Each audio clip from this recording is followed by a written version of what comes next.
sustainability.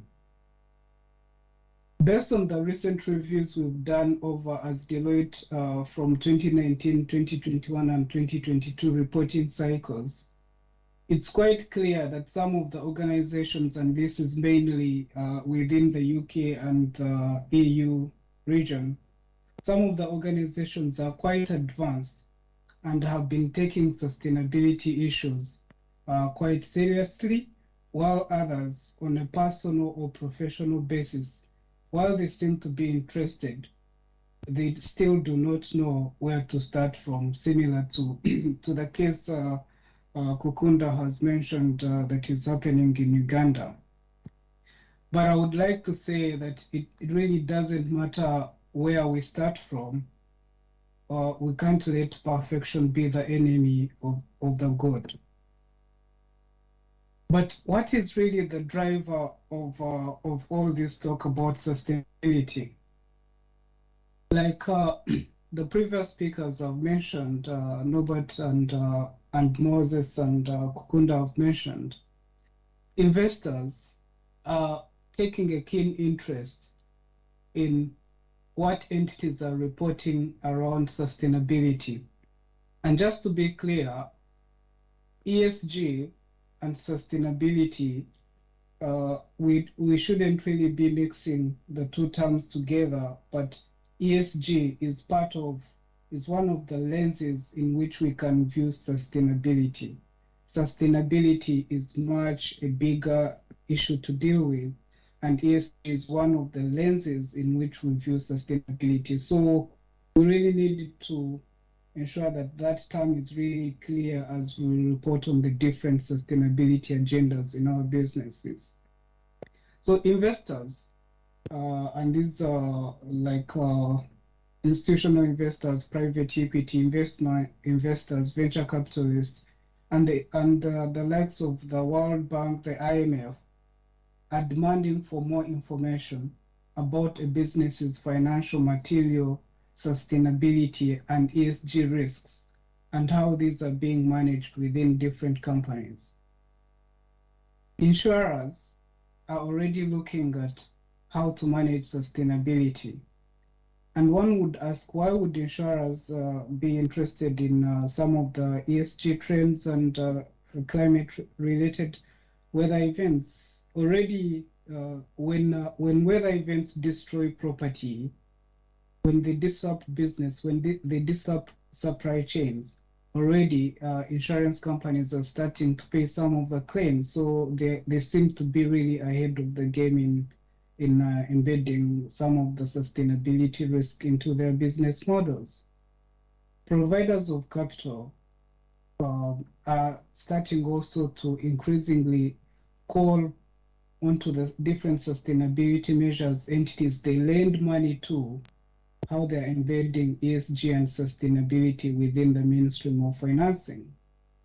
So if you're a bank and you're lending money and you know the business is likely to be impacted by either environmental issues, or the business has reputation over labor issues, minimum wage, lack of diversity and inclusion, and you know that the providers of capital of that entity are likely to pull away from that entity, would you as a bank not really consider some of the likely default that is likely to arise from such businesses that you're extending money to?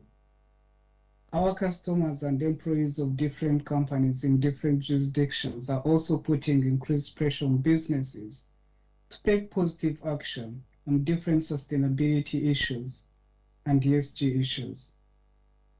Regulators and governments, especially here in the UK, already for the premium listed companies, effective 1 January 2021, there was the mandatory disclosure requirement of climate-related disclosures, and some of those are the things I think we need to also start to implement in the global south. But as CFOs, I think the key thing is, as we think about all these mega trends around sustainability and ESG, the key question, the key questions we need to ask ourselves is that, is the information that we're reporting in our annual reports or in our sustainability reports, does it really aid the specific decision making? Does it help these key stakeholders in our business to make decisions whether to extend capital, whether to invest more in our business?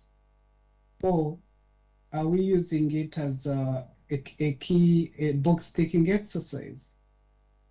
Is it equally balanced in equal proportionality? Are we only biased towards what good activities we are doing? There could be more that we need to really report, and the principles of good reporting require that there's a balanced reporting in equal proportionality. Is what we are disclosing in the front half of our annual report in the narrative disclosures, does it really speak to the back half? Where we've considered some of the sustainability issues as being immaterial, is there an explanation as to why, to aid some of these decision makers to make informed decisions? Is the front half connected with the back half of the financial statements? Many businesses are making judgments, are making estimates, whether around the impact of climate change or environmental issues on their businesses. And some are rightly saying that for us as a business, it doesn't really impact us. And thus, as a reason, we don't feel there's need to report thereon. But does it really, is the journey that we've taken, does it really help a user to make such a decision from the disclosures that we've made within the annual financial statements? Okay, so those are really some of the key things, the key drivers of sustainability that as businesses and CFOs really needed to be aware of as we drive the agenda of ESG into our businesses. But what does sustainability really mean? Sustainability is defined as that development that meets the development of that meets the needs of the present without compromising the ability of future generations to meet their own needs. The most important issues, like mentioned before, relate to sustainability, and already there are frameworks, there are UN goals, or 17 goals which were set. There are categorizations of sustainability that can help most of the businesses have a starting point on what to report and on how to action on sustainability. And some of these goals, I think, which may be material to, for example, to the Ugandan business community, could be around addressing some of the social challenges that we've always faced, which would be around quality education. What are we doing as a business to push quality education? What are we doing as a business to ensure that there's reduced inequalities? What are we doing as a business to ensure that there's gender equality? What are we doing as a business to reduce poverty, to ensure that there's zero hunger? And on climate change, what are our initiatives and actions around climate change? What are we doing around issues to do with life on land and life below water? And according to the World Economic Forum, the top global risks by severity over the next 10 years have been classified as the top 3 being climate action failure, extreme weather, biodiversity or nature loss, and then social cohesion, livelihood crisis, and infectious diseases. But this, how would we as an entity, as an organization, how would we rank these different issues as a business? to ensure that we are able to deal with them, because they may be impacting different organizations and different jurisdictions in different ways. Recent surveys also from experts indicate that climate change is the #1 sustainable development goal that is requiring the most urgent action, followed by life on land, reduced inequalities, and responsible consumption and production.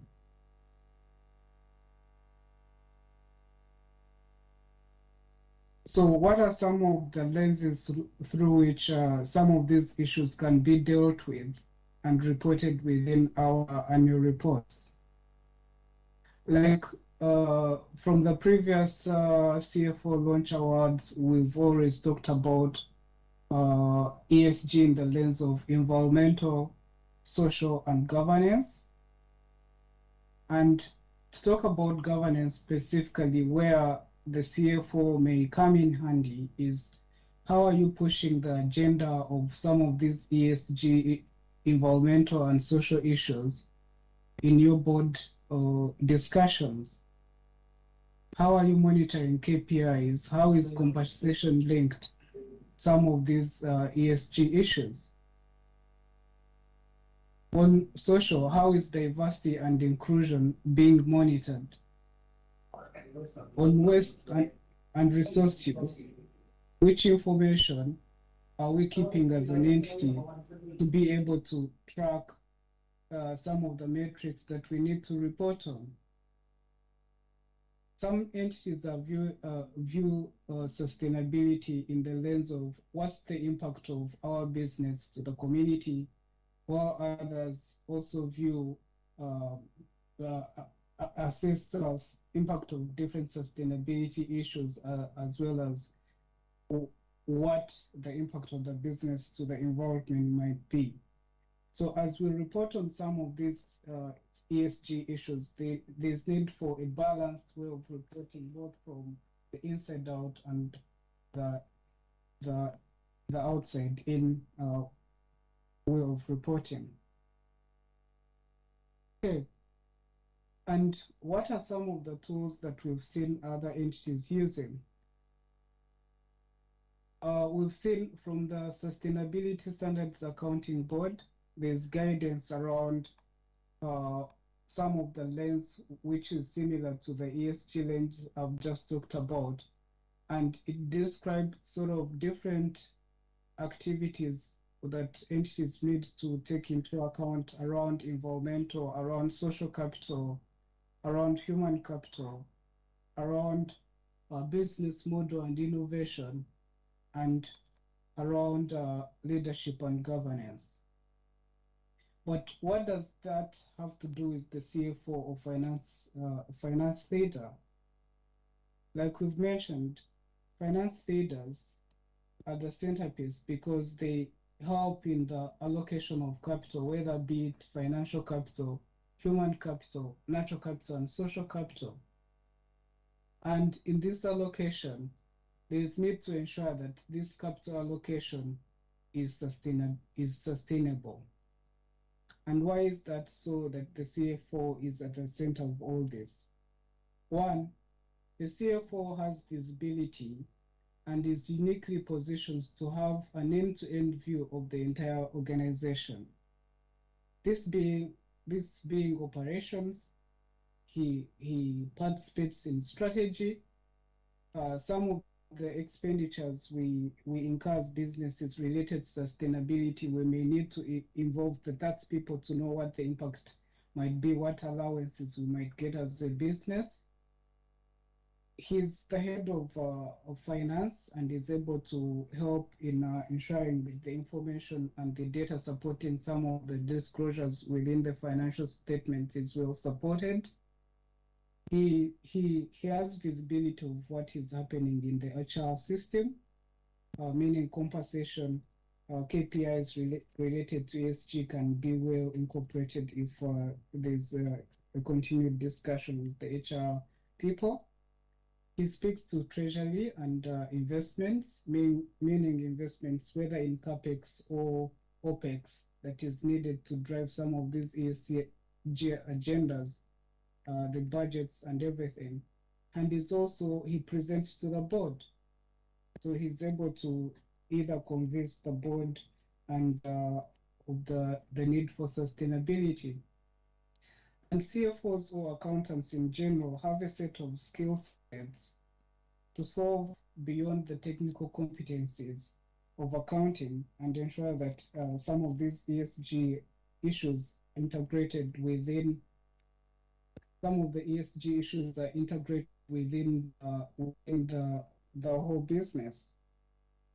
And the existing skill sets also to do with multiple layers of uncertainty, and this was demonstrated during the COVID time, where CFOs came in handy to ensure that the uncertainty was dealt with, that the businesses stayed resilient.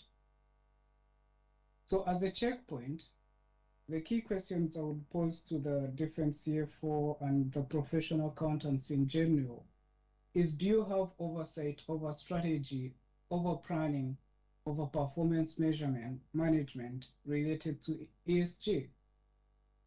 As you report on this information, do you really depict this picture in your annual reports? If other entities or organizations are taking a lead, how can you effectively contribute to this?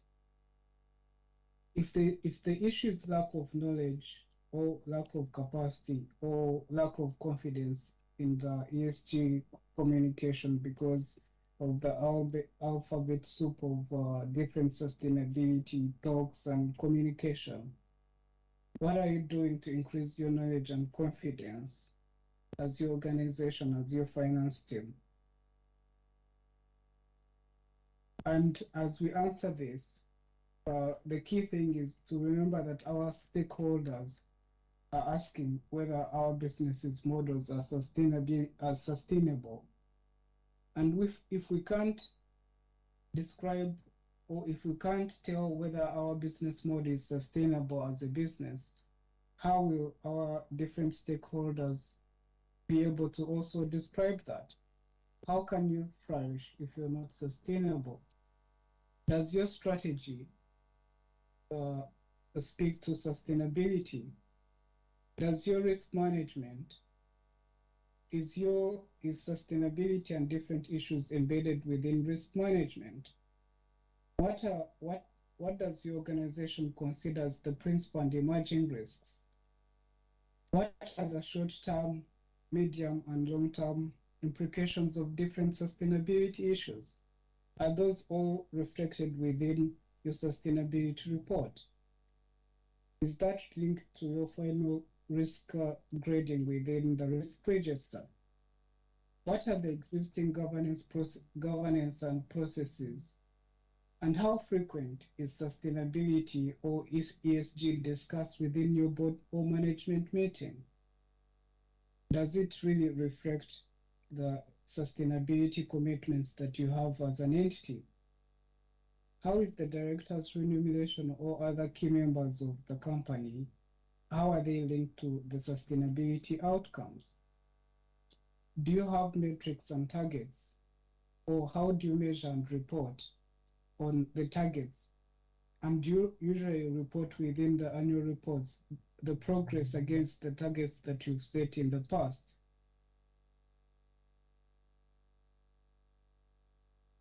As we answer these questions, some of the businesses have mentioned that they're facing different barriers to sustainability implementation.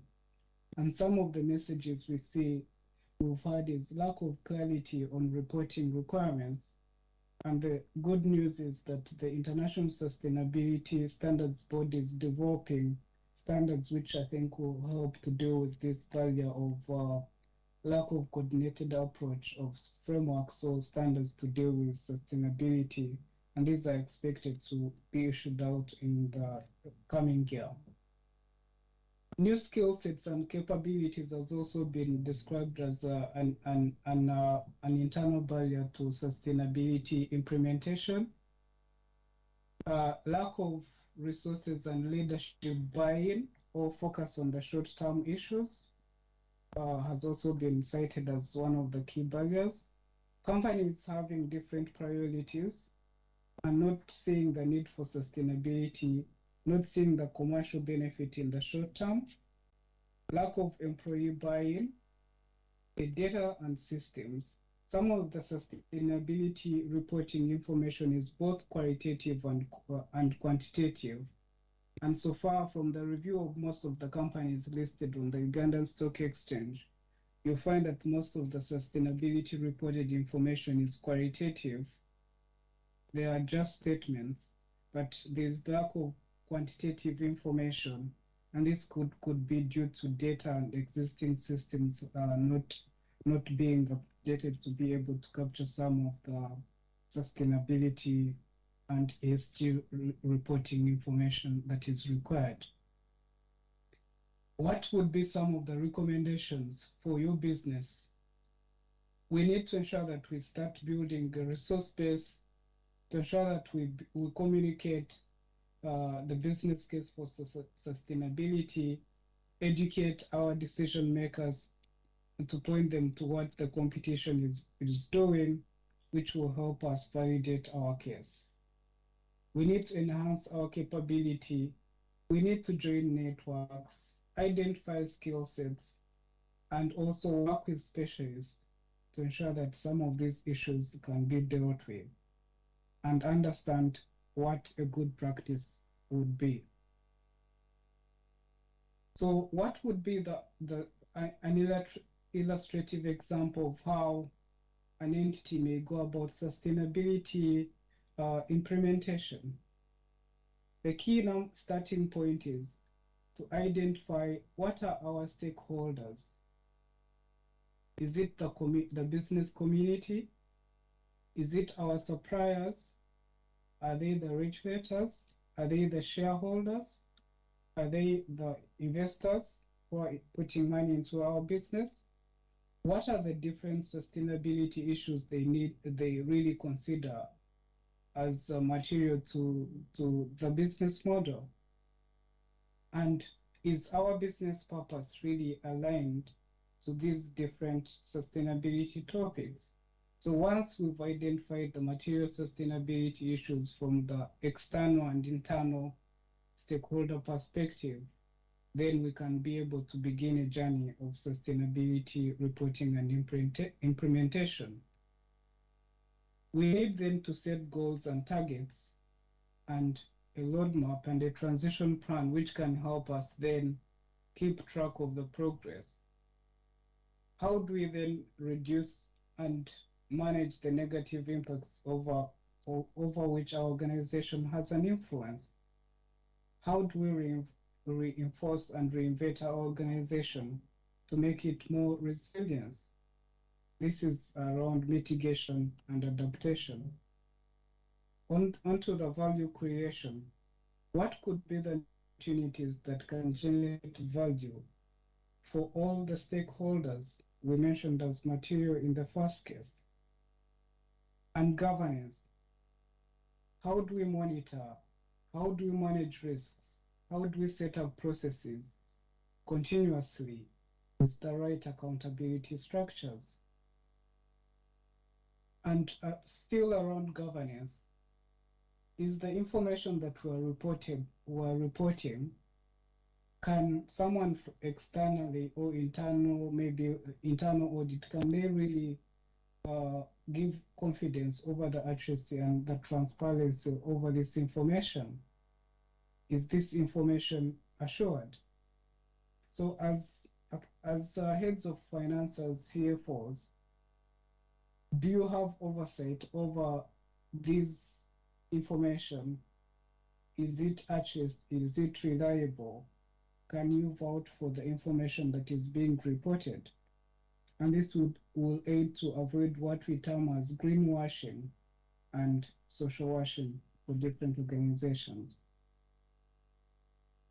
So what are the skill sets of a CFO or professional accountants that can help to drive some of this agenda?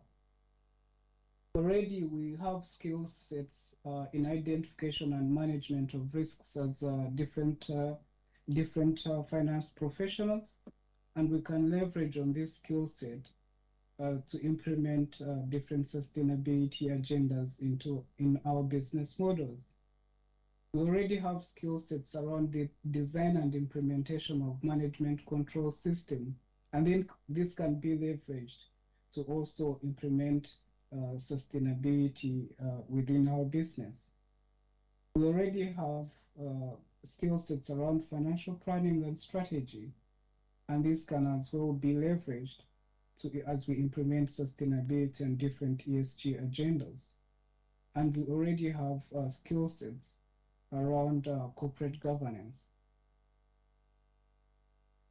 There's no other group of professionals better placed with such global breadth and depth of experience to support the business as the heads of finance and professional accountants are. Information reported on and assurance, already we have skill sets from whether external audits or internal audits. And as mentioned before, we interact with different business functions, and that will come in handy as we implement different sustainability agendas. One word of caution is we don't really need to be professionals or specialists in one night around sustainability and ESG, but having greater knowledge of the different sustainability impacts and topics can help us as we discuss with experts and as we help them in sustainability and ESG reporting. So some of the expectations we've seen across the globe on the metrics or disclosures within the financial statements are around metrics, targets, and KPIs. And as companies set metrics, we need to ensure that some of those chosen metrics really demonstrate how the organization is able to measure and manage different ESG issues. And giving an example of climate change, when entities set metrics, the key thing is most of the entities are going for science-based targets. So if you're disclosing on metrics around climate change, whether these are GHG emissions, are these science-based targets? Are they verified and approved by the Science-Based Target Initiative? The principles of effective disclosure is that one, we need to ensure that all the disclosures we're making, whether they're around climate change, around sustainability, or around the different social actions that we are taking as an entity, is that they should be relevant, they should be consistent, and should be capable of being verified and assured. And overarching requirement is that taken together, these disclosures should be able to aid in the decision-making of your different stakeholders.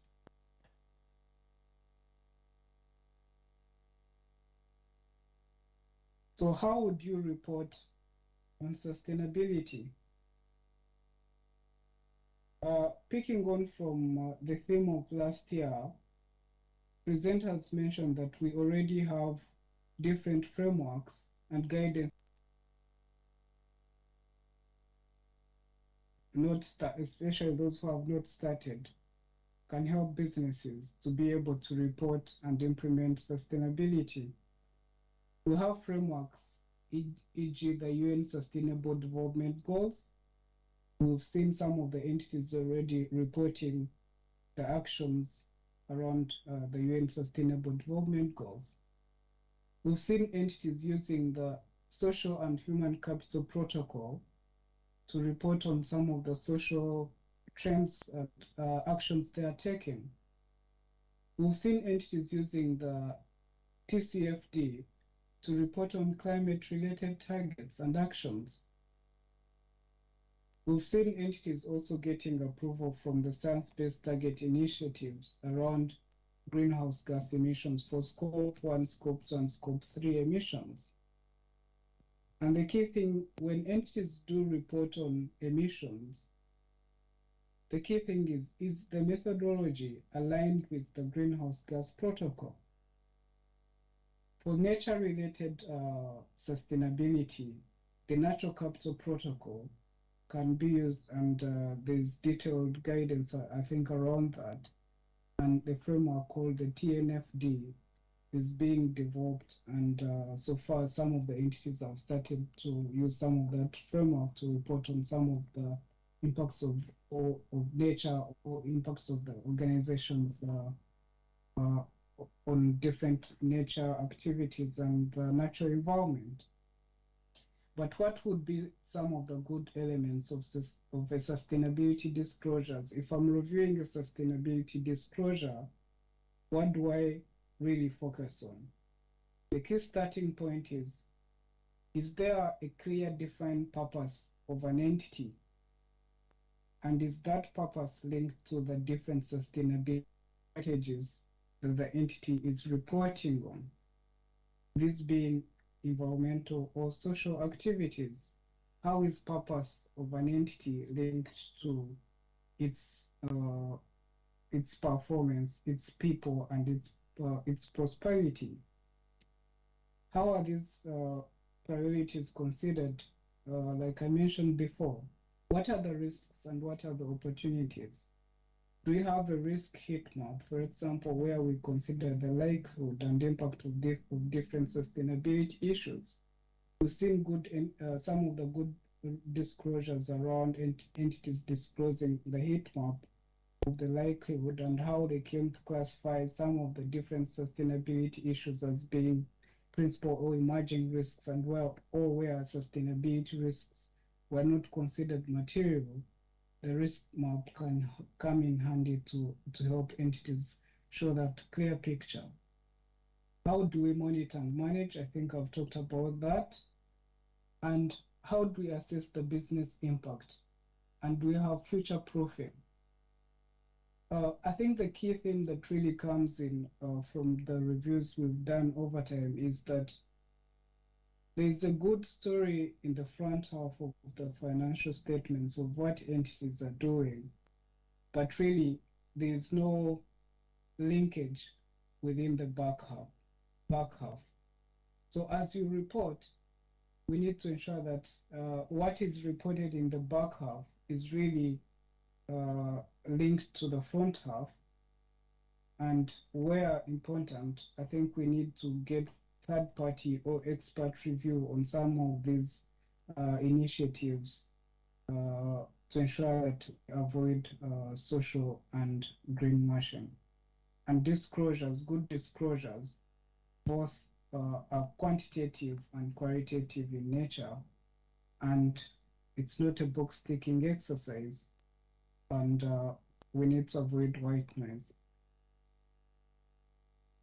Finally, I think the key thing is, one, the company strategy should be able to align with the narrative reporting and should be able to align with what is included within the financial statements. And this is just to show you an example of what a risk map looks like, what some of the entities are disclosing. They're assessing and disclosing the likelihood, they're assessing the impact, and they're using that to disclose both the risks and the impact within the financial statements. And from the user, it can really be seen, like, for example, supply chain disruption or customer preferences are some of the top list considerations. And you can see that this helps to ensure that disclosures are presented with sufficient details. It also, some of the entities really are taking measures, for example, on what entities are doing around taking measures to take into account the different sustainability issues. There's really a thorough overview of exposure, both from physical and transition, and that it is really granular enough for users to understand the different sustainability agendas. Again, this is one of the other examples where an entity is reporting using the UN Sustainable Development Goals. It's showing the different strategic pillars of the entity, people and planet, what the focus areas are for that financial year, which sustainable development goals the entity is focusing on, and is setting targets.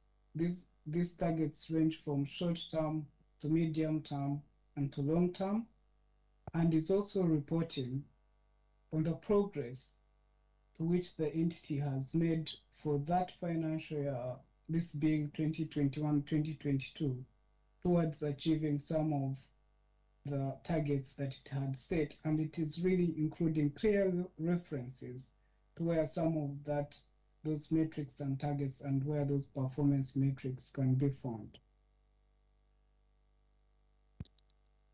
So a few pointers to the CFO community and professionals. We need to use our experience in financial reporting process as a model to get us started. We need to start with existing data. We need to be able to start identifying gaps to ensure that in future we are able to deal with some of the data gaps that we have, to ensure that we have well supportable and verifiable information. We need to ensure that there are processes and controls over ESG reporting, governance, apply the same rigor as we use in the normal financial reporting, and work with experts where we lack skill sets. With that, I want to thank you for the opportunity to share the views around sustainability and ESG reporting. Thank you.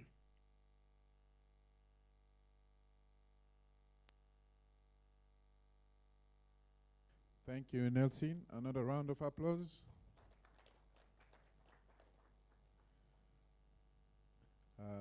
Ladies and gentlemen, we have, I think, 27 participants online.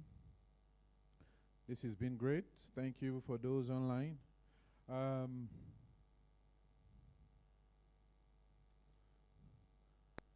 Moving to our next item on the agenda, just a quick thought. I work, listening to Nelson brought back home some memories. I work with a social impact enterprise. I recall we approach our DFIs for investment. So,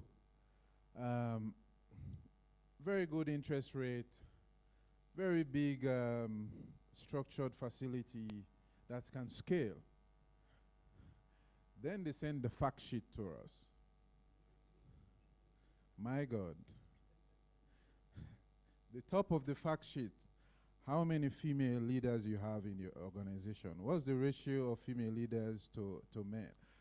It goes on and on and on and on. What's the age between, there's something that has the age gap between junior leaders and senior leaders. We don't have those.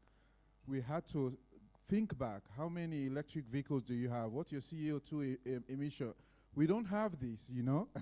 So, oh no. I was just thinking no. So my boss said to me, he said, I think this is gone, you know. Out of the 40 questions from the fact sheet, the financial aspect, we only answered like 8, and the rest, no. Everything is social and environmental and governance. How many female board members you have? What's the role of the, definitely, how many senior management teams you have that are female? What's the age gap between the most senior manager and the most junior senior manager? Said, what? We had to do calculations, you know? We used to just fill those fact sheets and move forward, but this is critical. I think what we learned from that DFI at that time, we had to restructure our strategy. What we did the past couple of years, we look for a partner, you know? We start giving out electric motorbikes, right? I work with UGANDA. We give out motorcycles to SMEs, young entrepreneurs. We start giving out electric motorbikes, yeah? And then, as I speak, we've launched the hybrid cars in Kenya as part of our lease portfolios. So we are moving now in the direction of electric vehicles in the next coming 3 to 5 years. So we approach the MFIs again after we've given electric cars, the operation team restructured, so many female, look everywhere, ladies, ladies, ladies, sorry ladies, you know? And surprisingly, they came back to us, they said, this is good, your initial application was rescinded because we are not seeing the diversity, we are not seeing you're not prioritizing the future leaders like Nelson was mentioning. So thank you so much, Nelson, you brought back home some memories. Ladies and gentlemen, before we move to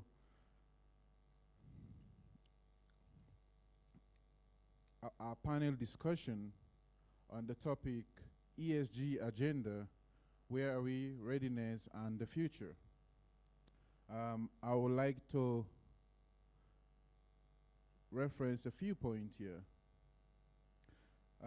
Like Nelson mentioned, we have seen rise in investment in companies responsible for accomplishing positive, sustainable, and ethical climate actions. These actions are in the form of environmental, social, and governance, which Nelson had given us a greater in-depth insight. To help us unpack this topic with limited time, we have a strong team and a well-versed, experienced moderator, Mr. Norbert Kaguru. Ladies and gentlemen, we all know Norbert has a wealth of experience, country manager and partner for Deloitte, Uganda. So I think his title speaks for itself. So I'll welcome Norbert. Let's give him a round of applause while he takes his seat.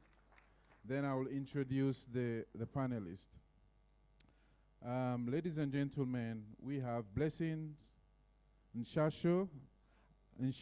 I speak under correction, please. Blessing is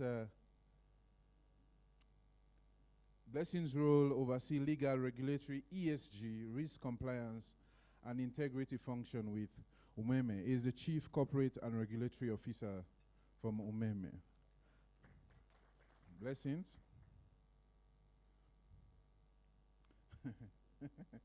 Pardon me, please.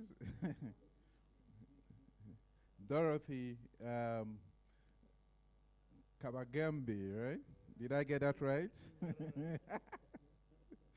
Okay, so Dorothy is the CEO of ATC. Wealth of experience.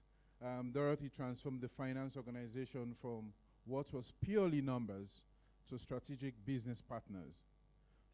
She led several power analysis projects working directly with cross-functional teams to understand the numbers and execute projects for continuous improvement.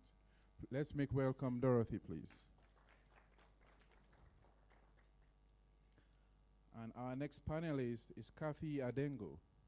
Is the head of sustainability, Stanbic Bank Uganda. She's responsible for the implementation of the bank's sustainability target and strategy and environmental, social, and governance priorities. Let's welcome Kathy. And last but not the least, our current CFO of the year and CFO of NSSF, like Charlotte said, I will still speak to the old one, NSSF, Stevens Mwanje, wealth of experience, and he focused on strategic leadership to provide direction and enhance performance. Let's make welcome Stevens Mwanje. Ladies and gentlemen, you can see you're in good hands in terms of the next session. I will hand over to our moderator, Mr. Norbert Kaguru. Thank you, Moses. I welcome our panel this morning. And I think listening to Nelson, there's a lot we really need to think about. Where are we as Uganda? And before us, we've got the people to help us unpack that. How ready are we? Our business models sustainable. I know our brothers in Kenya have already received guidelines and regulations from the Nairobi Stock Exchange and also the Central Bank of Kenya.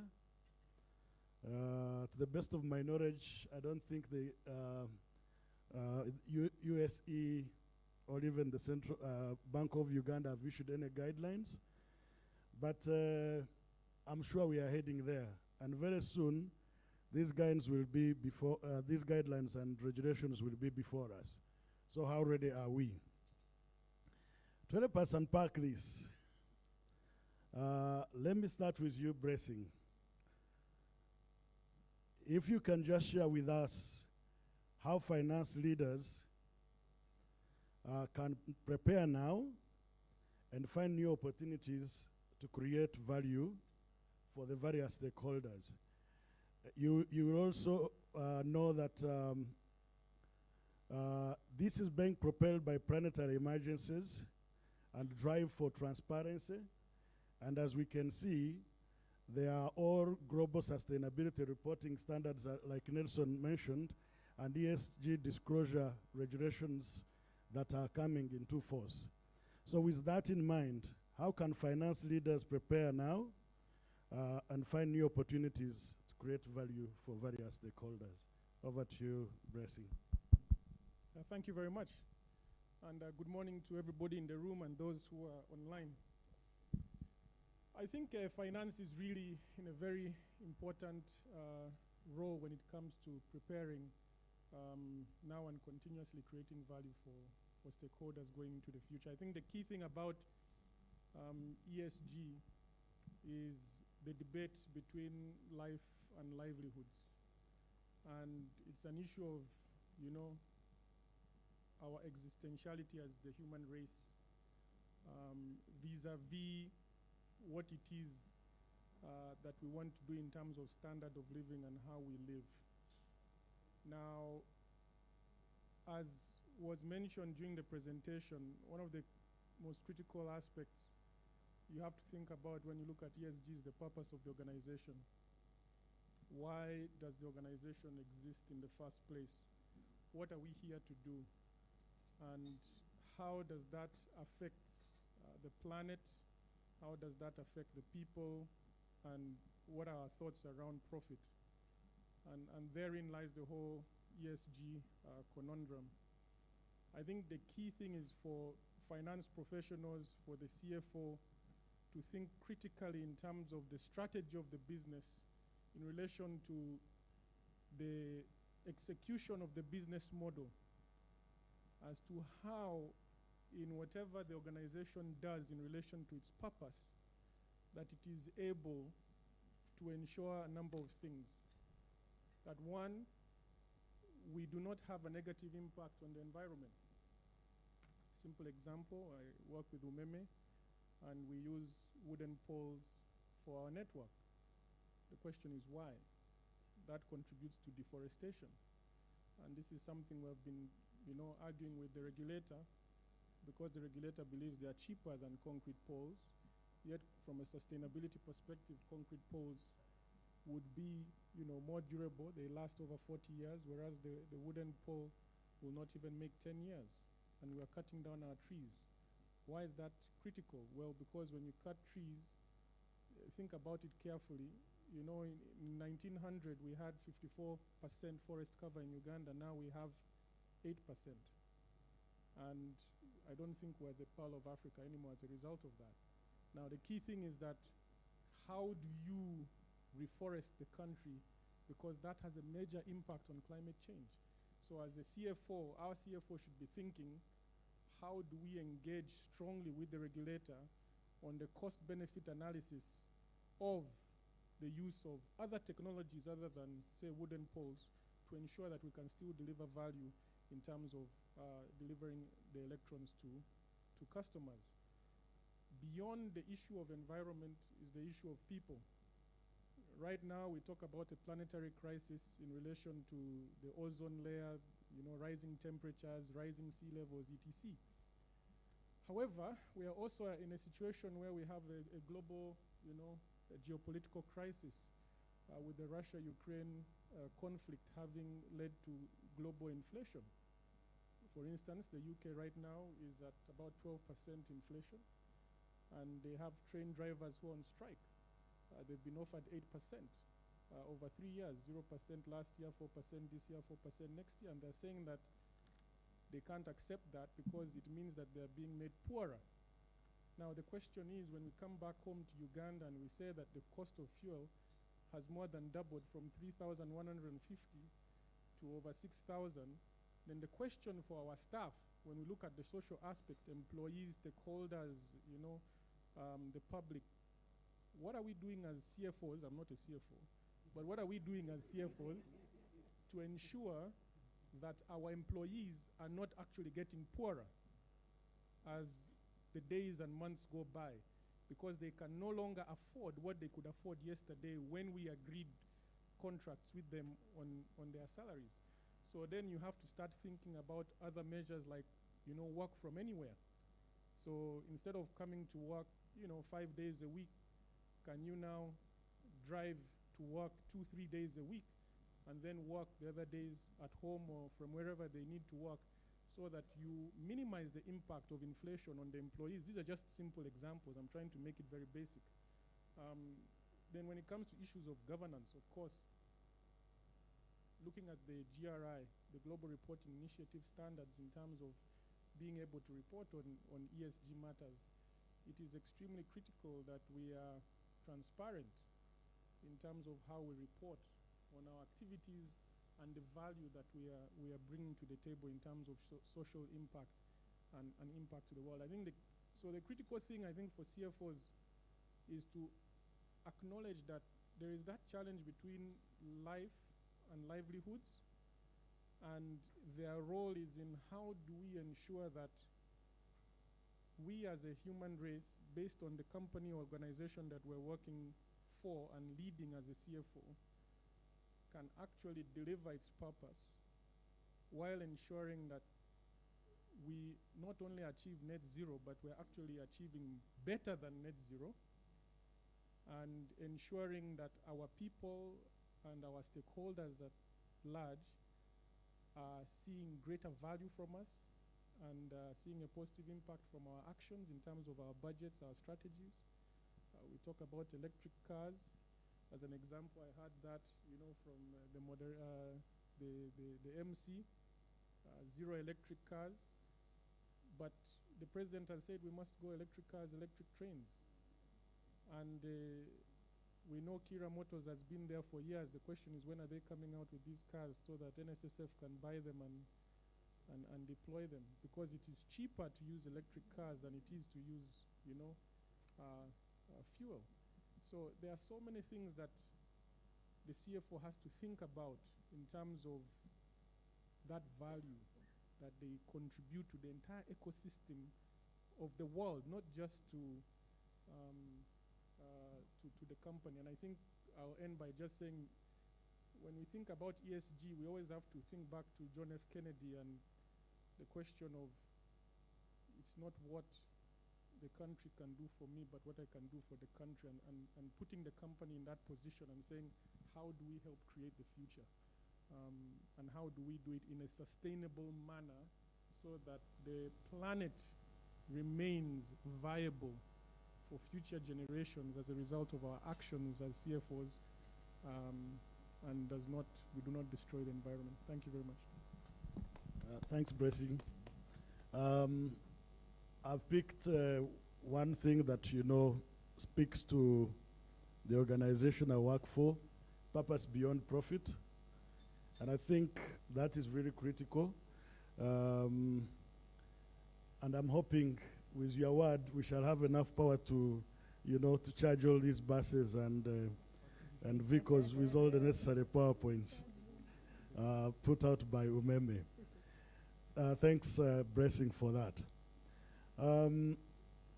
Earlier in Charlotte's opening remarks, Charlotte highlighted where we are, how ready are we, who is supposed to be championing ESG implementation. I would like to put this question to Dorothy. Dorothy, until the last awards, was the CFO at ATC. Now she's moved up to CEO position. If you could just share with us, is it the CEO? Is it the CFO? Is it the board? And what can financial leaders take now to develop more comprehensive and holistic ESG programs? Over to you, Dorothy. Thank you, Norbert. It's good to be here. I'm sure everybody's asking the question, who is ATC?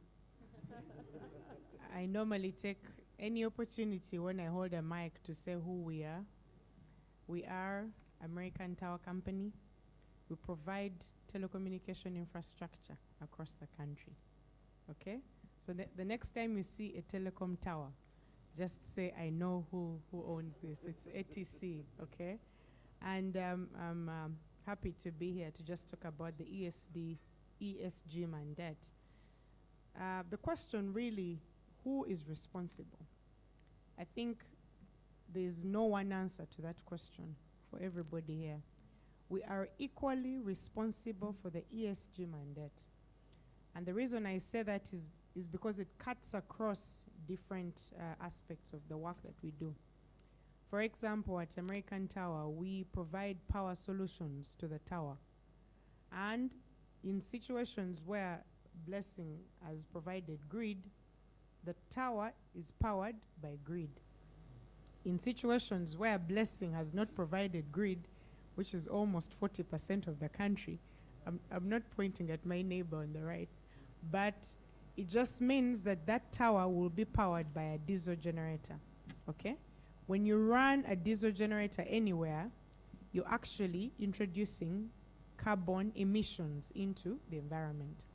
And the whole climate change is on account of the world being hotter, 2 degrees, is it 2 degrees hotter than it was several years or several months, several decades ago.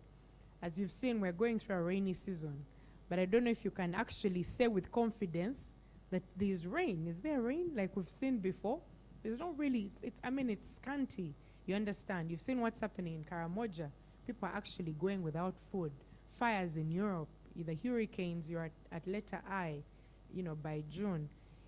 There's so much evidence around us that shows that actually the climate should be preserved. Now, it's everybody's responsibility. From an ATC perspective, what we are doing as our utmost priority is to reduce the use of diesel. When I walk into Total and Vivo, it's a different story. But the mandate for us is to use green energy. In Uganda, we are fortunate to be producing electricity that is hydro.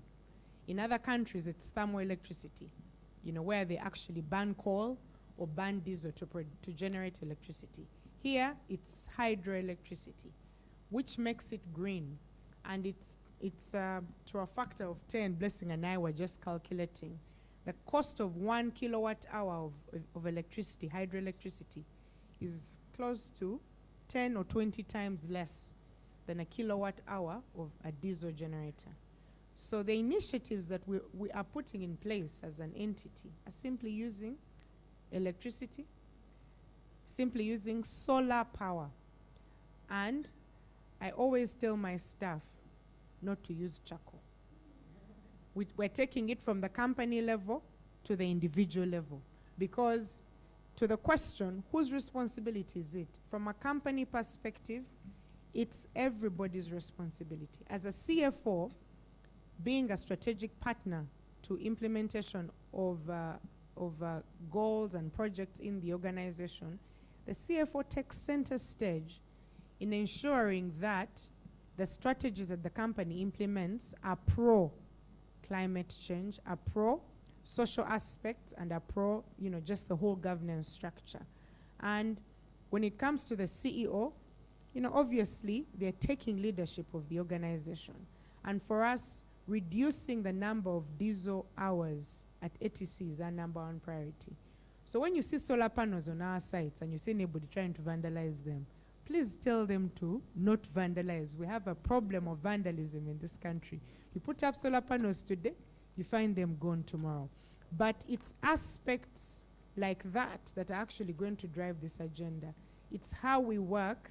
It's should you print that document? Do you have to print it? I'm asking SCCA. Do we have to print these documents? Or can we look at them electronically? You understand? It's things like that that are actually going to drive climate change. So to the question, going back to the question, I think and I believe strongly that the CFO, being a strategic partner of the CEO, takes a very key role in ensuring that the strategies of the entity are actually pro the ESG mandate, but the CEO taking leadership should also ensure that those aspects are center stage in the way the company works. So before I drop the mic, Mr. Norbert, I'd like to assign everybody here to be an ambassador of all our towers. Protect them, make sure we are running less on diesel and more on solar. If there's a tower near your home and you see it's not on solar, give me a call, you know, and let's ensure that we can actually sustainably run the telecommunication industry. In COVID, we were the most essential workers, second to doctors, because everybody was using the mobile phone. Everybody was using data.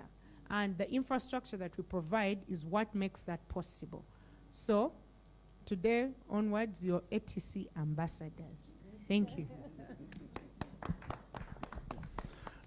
Thanks, Dorothy.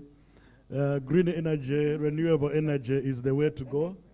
And I also encourage each one of you, resources allowing, install a solar panel at your home. Turning to you, Catherine. I think there is a lot of organizational change that needs to happen, change of mindset and things like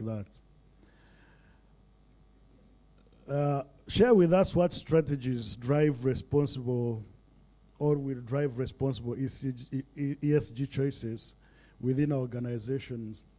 And if there are any initiatives you have already started on at Stanbic, please share with us those initiatives. Thank you.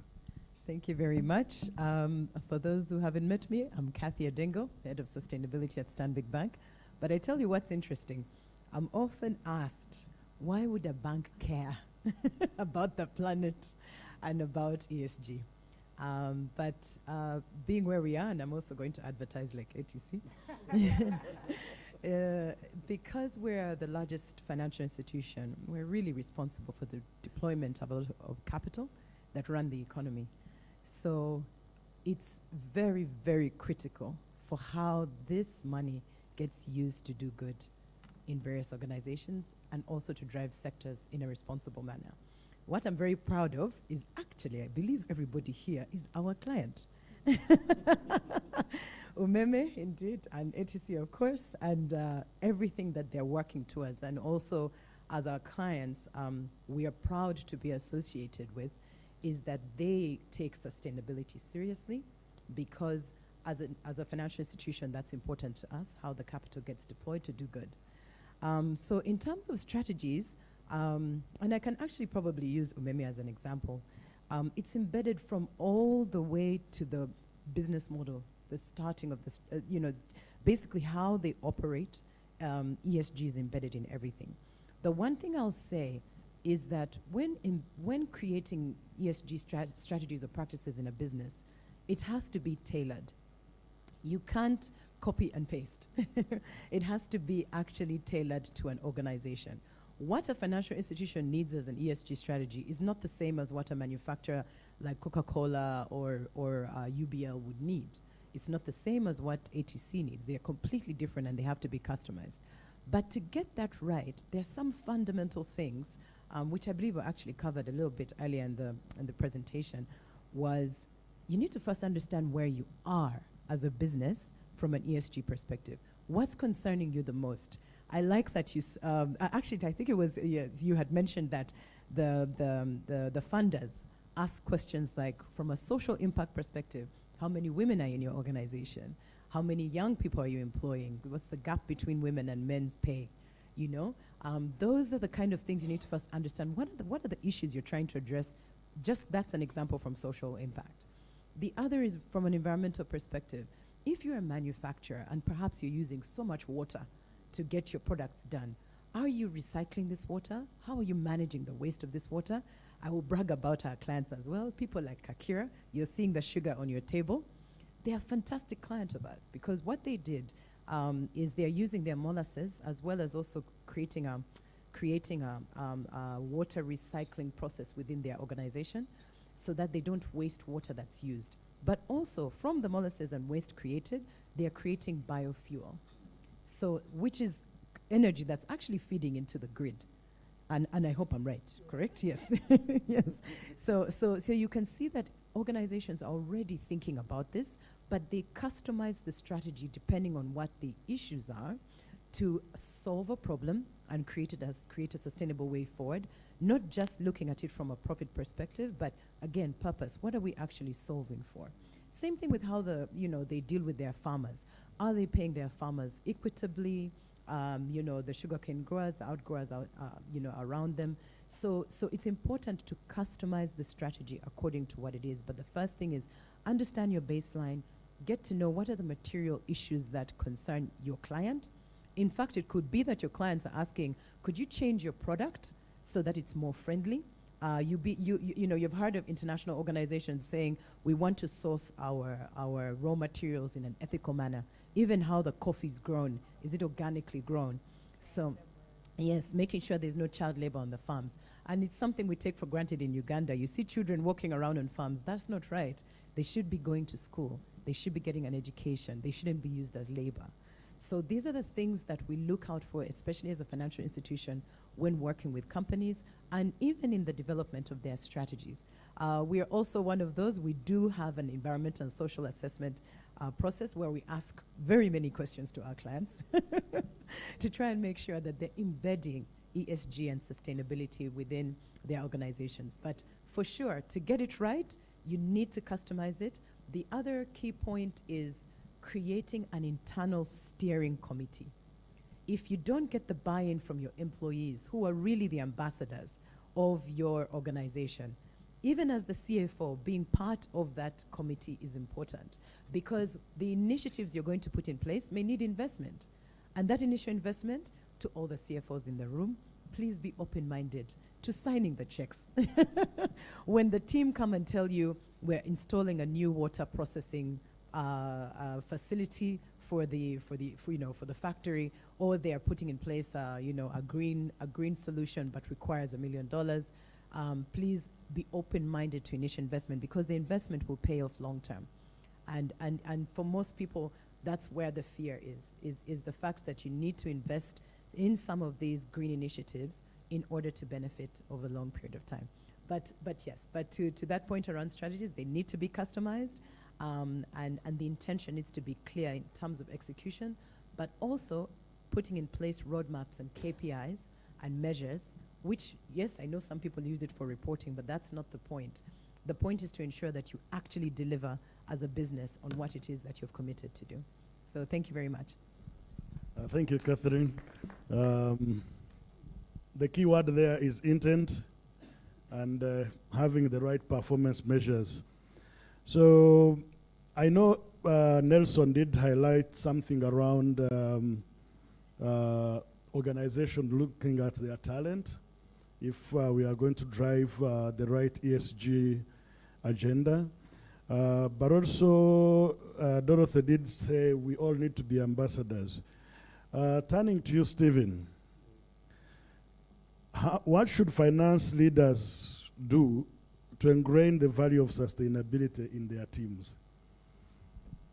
Thank you, Norbert. I knew that the hardest one is coming for me. I don't know. But I think I'll make an attempt. But I'm also going to do like my colleagues have to know. I'm from NSSF, your social security provider of choice. And a little correction to Catherine, my dear sister here. Stanbic is the biggest bank, but not the biggest financial institution in the country. so okay, what do we do to make sure that the finance people become, you see, can you repeat the question? how can finance leaders ingrain the value of sustainability among teams? Among teams, and I'm sure you're not talking about only the finance team, but not only the finance, but the organizations. So it's very interesting. I think I'll start with an analogy of our organization. You know that we've been doing a lot of issues related to ESG sustainability, but not really in a structured manner. Like if we are putting up building, for example, we are putting up the social security house, and it's going to be the first smart building in the region, in East Africa, totally smart, energy smart. Even out, everything will be centrally controlled and usage and everything, water recycled, etc., etc. But we'd not had a real plan which is set out, and we don't have, unfortunately, we've not yet set up a section or a department like Catherine of Stambik have done. But what we've done, starting from whatever, is that we have just starting to embed this in our processes. We are now reaching the stage where we will have to inevitably make sure that everyone follows. For example, like 3-4 years ago, we started by reporting using SDGs in our annual report. And other colleagues, said, so we're asking, what SDGs? Why do you have to bother me with all this? Why do you have to put this in the report? Why do I have to do this? But fast forward, when we are preparing this year's annual report, they themselves have picked out the things that are critical, and they have pointed them out, and they are saying how it helps the environment, how it helps sustainability, how it helps with ESG. So that's the first thing. Now, because we are now driving the narrative, we've reached the stage where now we are doing so many other things. If I look at, for example, our HR side, we are very, very deliberate now about issues. How many ladies do we have? How many managerial positions? How many are rising? What is what do we have in terms of succession planning? You also had this public knowledge. Recently, a board was set up and only had 2 ladies, NSSF board, and it was broken down again. And it was disbanded within less than 2 months so that we could have more ladies on the board. So we are now becoming more structured. And going forward, I think everybody else, like my colleagues here have been saying, it's everybody's responsibility to just have to be deliberate in what you do. Even if you are not organized and have a specific sector like or department like Catherine's have, you just have to be deliberate. Get your teams as leaders, not only as CFOs, to believe in sustainability, ESG, and have deliberate effort. Now, it's very interesting when we are now doing the training for our board. For example, when we are training them, we keep on slotting in these things. You don't specifically tell them that it's ESG because, of course, governance is key for them. But you increasingly hear them when they are talking that they are also picking the gist and they ask the relevant questions. So if you set the tone from above and also embed it within your normal day-to-day structures, we are all going to get there. And it was very interesting when she talked about telling all her staff not to use charcoal. I last allowed charcoal in my home 10 years ago. I really don't allow charcoal. And in my home, I don't have a sigiri, I don't. And if you don't want me to give you money, just tell me that you are going to buy charcoal. I'll never give it to you. Thank you very much. Yeah, I think it's a great question, and maybe just to add, the aspects when it comes to ESG, a lot of focus has been put on environmental, which is climate change, biodiversity, deforestation, waste management, water scarcity, and social. where we have customer satisfaction, where we have gender and diversity, where we have things like employee engagement. So it's those things that actually complete the story. Environmental, social, and governance. What are the building blocks for all of those, and how do we bring them to life on a daily basis? Yeah.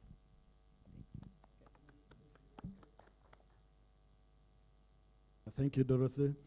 I think the key thing here is really, if we haven't started making a plan, or we haven't started an ESG agenda, I think the time is now. And again, let us not only look at it from the environmental side, let's also look at the social and governance. Look at it from the environmental side, let's also look at the social and governance part of the ESG agenda. I don't know whether Nelson is still online.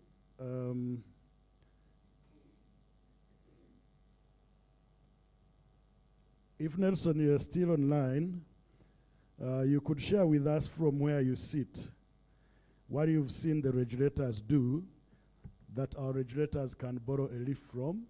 Then we can push it to the questions and answers, which I'll hand over back to.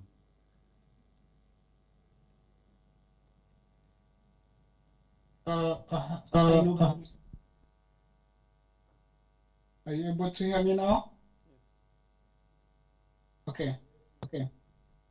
Yes, so thank you so much, and the panelists for the discussion around ESG and sustainability, whether it's around diversity and inclusion.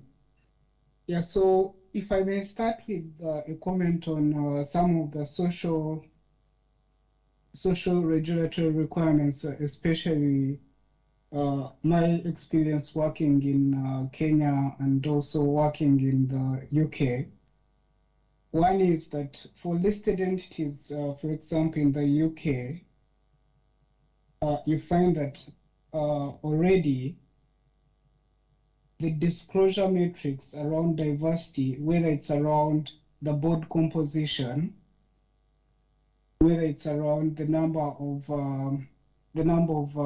ladies on your board, and ethnicity of the different people that you employ within the organizations. So already those are mandatory disclosures that you have to disclose the numbers of employees, where they come from, the number, your board composition, how many ladies are sitting on your board, how many men are on your board, how much money do they really earn, how many board meetings were attended, and which committees are there, what are the key metrics that you've set for your board. So already those are some of the mandatory disclosures included within the director's report. And some of that information is also from the audit perspective. The auditor is required to provide an audit opinion on the director's remuneration report, which includes the board composition and some of the other metrics that I mentioned about. On employee engagements, I think it's a mandatory disclosure as well, and also describing whether really the methods you engage for employee engagement, whether it's around the different topics, whether it's about the purpose, whether it's about prosperity, whether it's about the different issues they really do face, whether the methods that you're using for employee engagement are the most viable or effective ways of engaging them. And moving back to climate change, like I mentioned before, already for the listed entities, the premium listed entities, from 1 January 2021, the regulators issued listing law requirements mandating that all listed entities, premium listed entities, needed to disclose governance, the risk, the strategy, and the metrics and targets that they had put in place to combat the effects of climate change. And where you haven't done that, the requirement was really to also include a statement as what are your plans for ensuring that you're compliant in the next reporting cycle. And some of these regulations are now being cascaded down to now the standard listed entities within 2022 and 2023 reporting cycles. And I think recently the Financial Reporting Council of UK issued some of the thematic themes of what they are seeing from the review of what entities are disclosing for climate change. Yeah, but yeah, like you've mentioned, regulations are already existing, whether embedded within the Companies Act or policy guidelines for the UK. And for Kenya as well, which is a neighboring country, and where some of the entities are cross-listed on the stock exchange, we find that already within the Kenyan Companies Act, already the requirements to disclose within the director's remuneration report is as well mandatory, and the metrics around the involvement, around the key social trends, what are the composition of the board is already mandatory also for some of the listed entities, those that mostly do enhanced reporting. Safaricom would be a very good example to look at because they already produce a sustainability report. I'm not advocating for it, but it would be a very good report for those in the telecom industry to look at. Kenya Power, KPLC, already I think they also, and the likes of Kengen in the energy are already producing some of the sustainability reports which can be looked at. And financial institutions as well, and I think Kathy from Stanchart mentioned that some of the regulation from here in the UK, the Financial Conduct Authority and the PRI are already maintaining, putting in place guidance or requirements for banks and insurance companies to ensure that they sort of do a stress testing to see whether they will have sufficient capital in the event that the capital they provided to some of the customers in the future could be affected. So yeah, so some of those are the key regulations that we are seeing. Some of them are already mandatory here, and would say that you don't really need to wait for the regulator to come with an iron hand before you start implementing some of the key sustainability issues. Thank you. Thank you, Nelson. I know we have some questions online, so I'll ask the MC to read them out, and if there are people that are specifically going to answer them. Thank you, Norbert. Thank you very much, members, for also us in the building. If you have a question, you can raise your hand so we can pass the mic. And please direct your question to a member of the team. We have 2 questions so far. I'll be picking the rest from Dorothy as they come along. This question is from Birunji Joseph, not directed to a specific panel member, but any one of you can take it up. The question reads, how do CFOs steer emerging conflict between ESG concerns versus growth? Take, for example, the case of oil and gas exploration in Uganda and Africa generally. I'll just go over it once more. How do CFOs steer emerging conflict between ESG concern versus growth?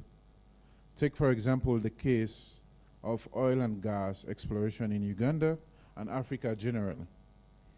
The next question is directed to Dorothy from Marie Nasiwa.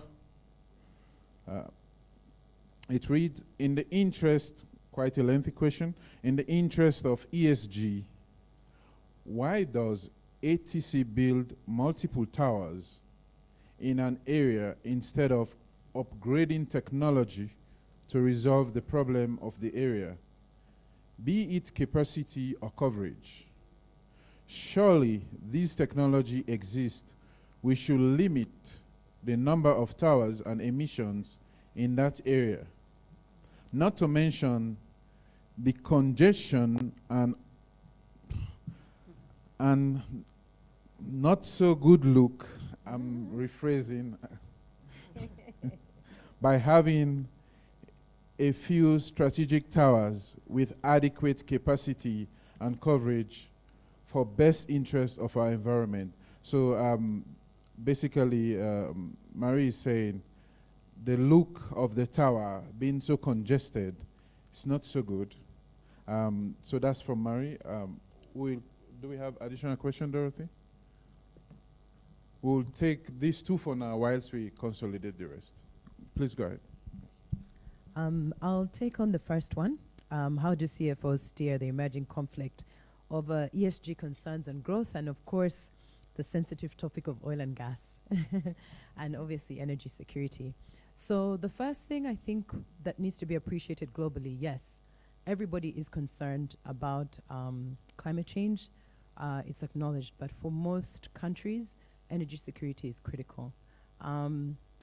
Well, the hope would have been that clean energy, green energy, by now should have been affordable and probably technically advanced enough for the average household to literally have solar everywhere. You know, even for solar to power factories would have been great if the technology had advanced fast enough, but it's just not the case at the moment. So what you'd call the ungreen energy is what's available. So what's critical to balance for any country that's trying to develop and progress, especially like Uganda, and the situation we're caught in, is the energy transition approach and what your climate action plan would be. That even if you do take a direction where oil and gas would be developed, what is the country's climate change plan and policy, and where is it driving to, and what does transition look like? For various other countries across Africa, you have seen that there's going to be a decline, especially from financial institutions like ourselves. We did pass our climate policy earlier in March at a group level, and we've made commitments to reduce funding towards any source of energy that is unclean. So coal especially, and all that across the different continents. But with that decline, we're taking a transition approach so that you can still develop to ensure that the different economies that need to progress can actually execute or implement on what they need to do, while ensuring that there is a very clear climate mitigation plan for how you would actually address the carbon offsetting. So even as you're developing, say, an oil and gas sector, there has to be a climate action plan through whether it's afforestation, whether it's through anything green that makes sure that you're offsetting what would otherwise be the damage.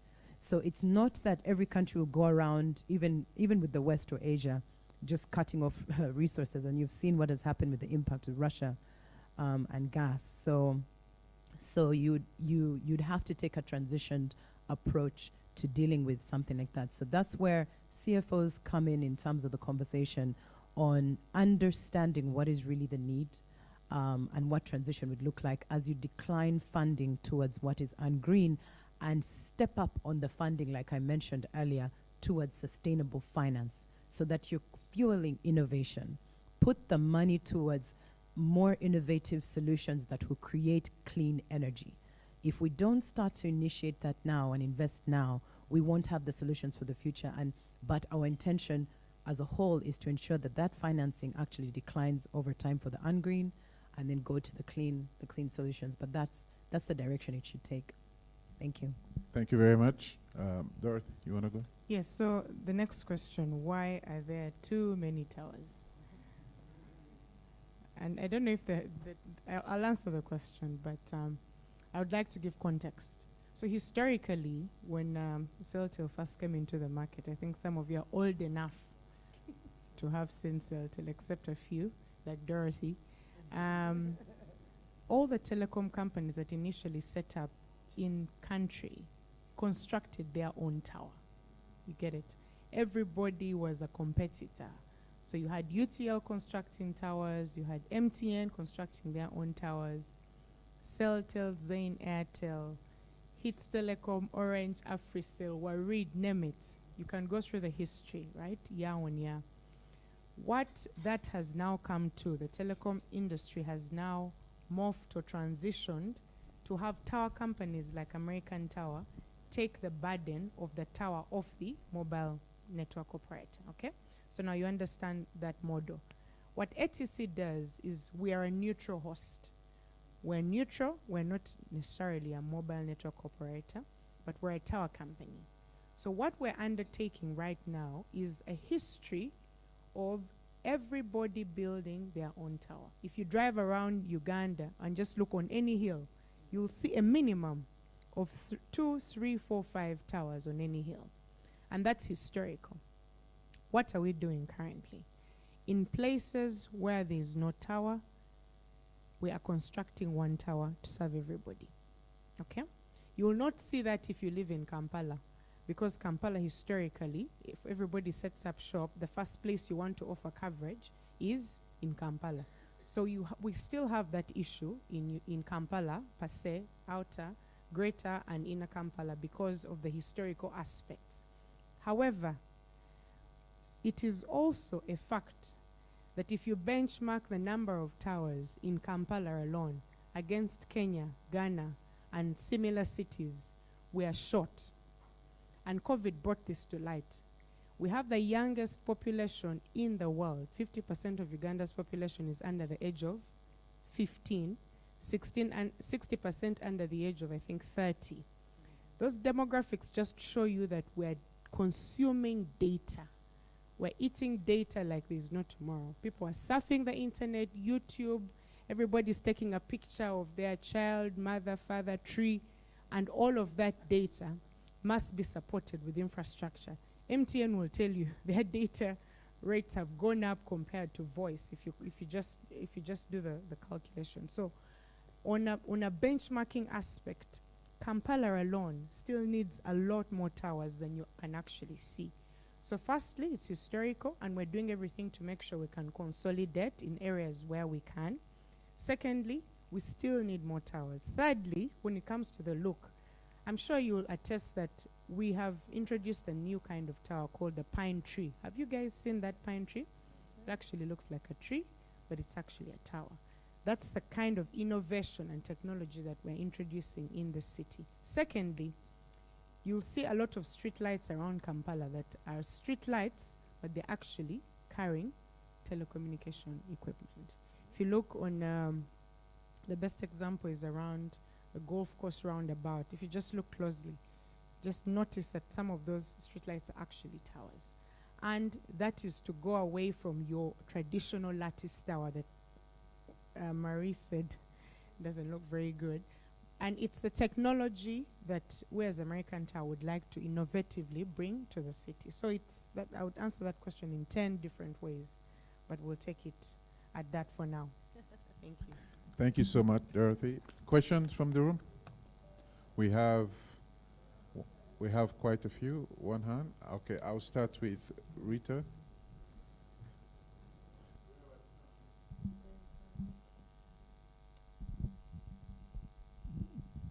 Thank you so much. A wonderful panel this morning. And mine is to Blessing. As a consumer of power from Umeme, I just wanted to challenge you in terms of innovation, because we see a lot of companies, especially in the NGO sector, where they are promoting what they call them stoves, energy-saving stoves. And these are now promoting the use of charcoal. And then there's an advert going on TV where you're telling us use Yaka, it's cheap. I've not seen that reflected in my usage on my meter. My meter still reads exactly the same. And actually, it's even bigger than before I went on to Yaka. So that's a personal challenge. But however, I wanted to find out what plans do you have to get these promotions of energy-saving stoves that are promoting charcoal usage? Because we've had 2 members of the panel saying no charcoal in their homes. We can't stop using charcoal because those are the stoves we are sending up country to our people, energy savers, even in our own homes. So what plans do you have as Umeme to eliminate that? We'll have 3 questions simultaneously. Let me take this one. Okay. I think my next question... Sorry, go ahead. Go ahead. Good morning. My next question, I think, goes to the whole panel. But I think if we do identify as an individual, as a company, we're going to have very minimal impact. Yet, if we had collective actions taken, and probably through unity, whereby an example like in oil and gas, I was doing investor relations at the beginning of there, and putting up a 2,000 bamboo acre farm. Is there room for you to come together and do certain things that can bring together collective impact? Or it's your company versus another company, and you can report as an individual. I think that would be very important as we grow as a country.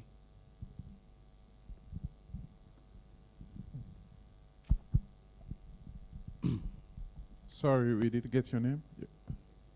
Dickens. Dickens from? Sorry? GICPT. Okay, please go ahead. Please state your name and where you work. Nixon Kitimoy from One Stock Limited. My question goes out to Kathy. How do you mitigate risks associated to greenwashing for some of the borrowers that apply for your loans? And also, as a company, do you think that ESG is undermining some of your competitiveness? Because if if a lot is placed, as you know, towards ESG, I think you'll also be losing some focus on growth, market share, and profitability. Yeah? Thank you. I think we'll take the first 3, then we'll start with. Thank you very much. So, Rita, thank you very much for your question. It's an excellent one. All right, so innovation in terms of promoting, alternative energy cooking solutions as opposed to just charcoal. So as I mentioned earlier on, and this is something that's very close to us as Umeme, that statistic that, 1900, 54% forest cover.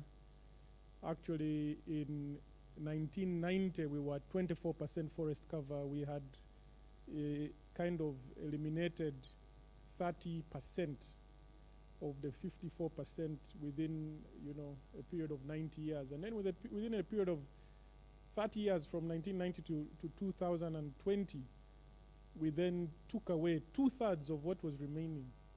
And now we're at 8. Now, several things in terms of your question. When it comes to cooking, we've worked closely with the regulators. Remember, we did a study on promoting electricity usage, specifically for cooking. And as a result of our study, we came up with a proposed cooking tariff, which the Electricity Regulatory Authority has now implemented.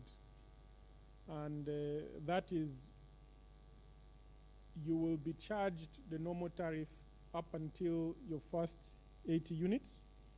And then from 81 to 150 units, you're charged at 412 compared to the normal tariff of 745. So you find that you actually have a significant advantage when you consume up to 150 units of power, because 70 of those will be at a significantly lower price. That was implemented 1st of January this year, and therefore, if you're consuming more, you should be able to see that coming through in your bills. There is a likelihood that you may have more gadgets in the house, your lifestyle has improved, and therefore there is higher electricity usage, and washing machine, and you're not seeing lower bills. But that is one thing. Secondly, around the idea of Yaka meters moving faster, many people talked about that, but the key issue is that normally meters last about 10 years, and they degrade over time in terms of how they measure. And so when we did a transition to the Yaka meters, which are the prepaid from the postpaid, we saw better efficiency in terms of the measurement of the units by these new meters. And these meters are certified by the Uganda National Bureau of Standards. They test all the meters before we deploy them. They are not even allowed to come to our warehouse unless they've tested them to make sure that they are measuring accurately. So that is what you probably have seen. In terms of cooking using charcoal, for instance, I've never done that. I've grown up in a family where we used only electricity and gas. From the time I was born and up to now, I've maintained that. I've never cooked using charcoal. I don't know what the experience is. All I know is that I've done the cost-benefit analysis, and I know that I am spending less than those who use charcoal because it is cheaper to use electricity. It's also cheaper to use gas. We did that study with Makerere University, and the results are there, and also with MEX, which are funded by the UK aid. And one of the things that we've now been doing with the development partners is to promote electric pressure cookers. So we are now promoting what we call EPCs, the electric pressure cookers, and there is an initiative where we've got some funding from UK aid where we should be giving out about 10,000 electric pressure cookers so that people can test them out and they can see how efficient they are. You'll find that these ones cook food in the fraction of time that you would actually need. Like an EPC would be able to cook rice, say, in 4 minutes. And you have your meal, and it's good quality. So they've also tested it on matoke and other things. Actually, from this session, I'm going to another session where we're dealing with energy access scale-up and also e-cooking solutions that we've been working on with the government. Now, one of the things that I've been trying to propose to government is the banning of the use of charcoal in the cities. But the government policymakers themselves have said no, they have no interest in that. There has to be, as Kathy said, a transition, which I agree with. But we need to get to a certain point, like say Rwanda, where they say no plastic. When you fly into Kigali, no plastic. Leave your plastic there and go in without it. We need to get to the point where, as Uganda, we can also say that if you are living in a city, you should not be using charcoal to cook. Now, one of the things I've highlighted to all the stakeholders in that space is the fact that when you look at our architectural designs, we do not design buildings to support electric cooking. When I lived in the UK, my kitchen had 16 sockets. When I came back here, it had 1. Then I had to retrofit it to include additional sockets, because then where are you going to put your electric pressure cooker? Where are you going to put your blender? Where are you going to put your toaster? Where are you going to put your microwave oven, and so on and so forth? All that is part of electric cooking. It's not just the electric cooker itself. There are so many gadgets that you can use in electric cooking. So we've also been working with a group called Power for All, whose intention is to eliminate eliminate global energy poverty.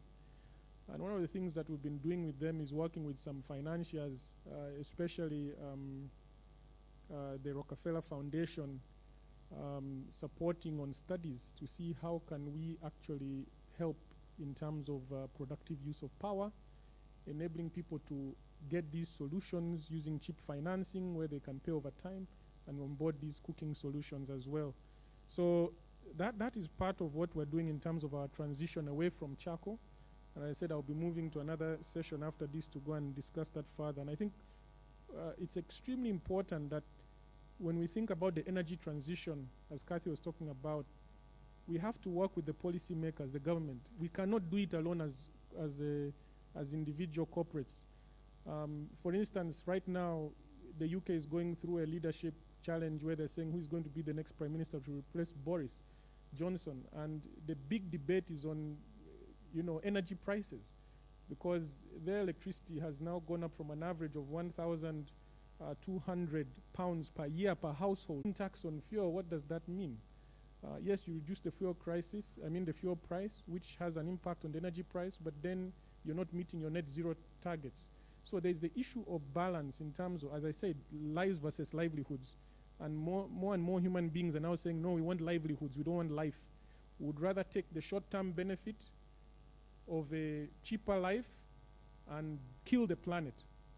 And so we have to think carefully about that. And I think just going to the next question on Dickens around can we work together, I think definitely so. And I take the opportunity to introduce my colleague Isaac Katewanga. He's seated there, he can wave his hand. He's our head of ESG at Umeme. And one of the things we've been exploring with him is how to actually work with others, like Kathy, to say, can we have shared initiatives that can have a bigger social impact, because we definitely cannot do it alone. Uganda is ours for all Ugandans. It's not for one Ugandan or one company. So we have to work together. But most importantly, we have to engage the policy makers. The government must be involved in this if we're going to have the need out there is too big for any corporate company to handle. So it's now routine that all companies are working together. I can give so many initiatives. For example, we have the financial literacy program, which is aimed at empowering families so that they get economic independence. One of our key partners is seated right next to me here, Catherine. We have another program which we are giving seed capital of around $30,000 for startups each, with the aim of eventually employing around 2.5 million Ugandans. We are working with MasterCard. We have something to do with underprivileged and low-income schools in the city around here, the likes of Nachivubo, Sapolo Kagwa, which we have forgotten a long time ago, giving them new structures, especially and sanitation. We are working with the ACCA and so many other corporates. And I can go on and on and on. So, yes, that is the only way we can be able to make an impact. Because if we combine resources, then we can have a bigger impact rather than going it alone. Thank you very much. Thank you, Stephen. All right. Thank you. And maybe as a comment on that, there's an initiative called Running Out of Trees that's being led by the Ministry of Water. Stanbic, UBL, and a couple of other partners, Shell Viva, yes, are part of it. So I think maybe the gap is around how do we all come together? Because we are involved in various pockets of initiatives that are bringing corporates, public sector, NGOs together. But perhaps there isn't a platform, which is something we can take back just to see how collaboration can work. So I'm glad it has come up. But on the point of mitigating risk, knowing that people might be greenwashing, and then I'll tackle the other side of the conversation around undermining profitability. So the one thing that financial institutions do, banks do, especially once they're undertaking the ENS assessments, prior to funding, of course, through the credit process, you have to have agreed with the client on specific ESG sort of indicators and measures that they are going to commit to that are tied to the funding. So by the time that they are implementing something, there is going to be monitoring and evaluation of success against what they have committed to, which is tied to the funding. So it's a way to ensure that the client is accountable to avoid that greenwashing. And if indeed they are, because legal covenants are actually put in place, they would be in breach, which they wouldn't want to do, which would actually halt funding. So that's the way you can manage it. But ideally, at least what we do is we want to walk the journey with the client. Our intention is not to halt funding. That's never the plan. The point is to ensure that before you actually kick off, the environmental and social commitments or mitigations that need to be put in place are actually agreed formally and you walk the journey with that client, so that on a quarterly basis, normally they'll give you the monitoring reports, etc. And if something's going astray, they usually proactively tell you, and then you course correct. But that's what can help avoid, because remember, it's a partnership. It's not like you're, a whip, like, oh, you haven't done it. You committed to 1 million trees and it hasn't happened. Yeah, no, the idea is to walk the journey with the client. That's the one way you will avoid the greenwashing. And if in case such a scenario comes, they would be in breach of their own covenants, which wouldn't work for them. And we try as much as possible to avoid getting to that point. It shouldn't get to litigation. It really shouldn't.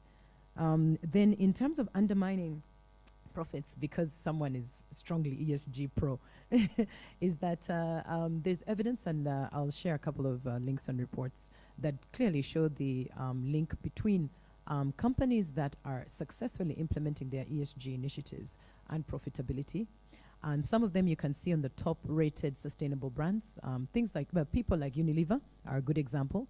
Because of how they've changed their product lines, even the way they're getting their ingredients, you can see globally they're doing well and they're quite profitable. So it looks long-term as a good investment for responsible investors. And also, over time, even though the initial investment is heavy, which is what most CFOs are actually afraid of, it's cash out. But over time, once it starts to pay off, the patience is what is required for it to work. And then you start to see the profits. And most likely, those are the companies, when you look, especially in the stock exchange, if you look at the most profitable companies, they are actually implementing ESG initiatives within their business models. So there is a clear link between the two, ESG practices and profitability. So it's actually a good thing for us and even for the client. Everybody wins. Thanks. Thank you. Kathy? If I could just make a small comment on, because when we talk about planet, people, and profit, we always tend to easily talk about planet and people. It's difficult to talk about profit, and everybody gets angry about profit. So for instance, we all say that the energy prices are very high, the oil and gas prices are high. That's for sure. They've doubled. Now, in quarter 2, 2022, this last quarter, the reporting quarter that ended, we had a Saudi oil company make $48 billion quarterly profit. It's the highest profit ever made by a listed company on earth in one quarter. Now, the United Nations Secretary General was saying, the government should tax these guys and get some of that money back, to give it back to the people because of these high energy prices that everybody's screaming about, that has caused global inflation, which is now on the people side of ESG and also relating to governance. The issue of reasonable profit is something that has to be discussed and debated and agreed upon within society, especially, policy makers vis-a-vis the C-suite. But also, you have to think very carefully beyond that, and then ask the question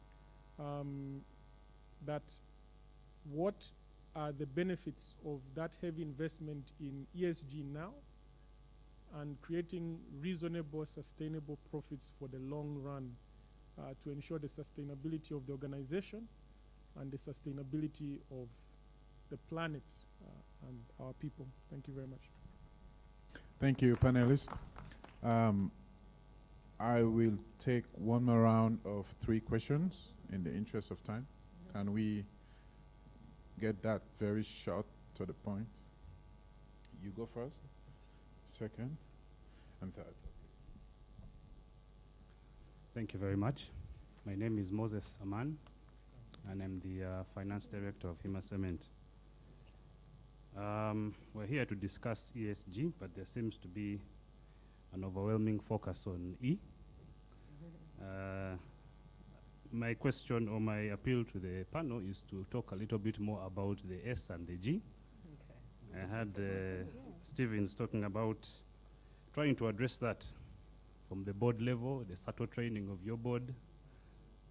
So it's an open question, really. Can we unpack more on the S and G? Thank you. Let me grab the mic from him since he's my neighbor. My name is Barbara Kabuchu. I'm now consulting with Biza and Company Consulting Limited. Yes, we discussed actually with my neighbor here on the focus on environment, climate. And I'm thinking from the side of the CFO, because usually the CFO is in charge of staff, the internal management of the organization really, and has the ability to drive down policies, strategies, plans, strategic management. I think Dorothy hinted on this, on having the policies of ESG run down in the company from the CFO point of view. And this is what really I'm also advocating for. Strategic plans in the making of the plans for the organization, staff appraisals, targets, you know. Somebody said he's not a CFO. He's on the other side. That's why we're hearing more of E and maybe S, but we're not hearing of G. So I think as a CFO on our side, we can drive this down. We can have all these embedded in the targets, in the KPIs, in the appraisal system, so that everybody can be motivated. Whatever they're doing, they can be motivated to contribute to the E and the S through the G. Thank you.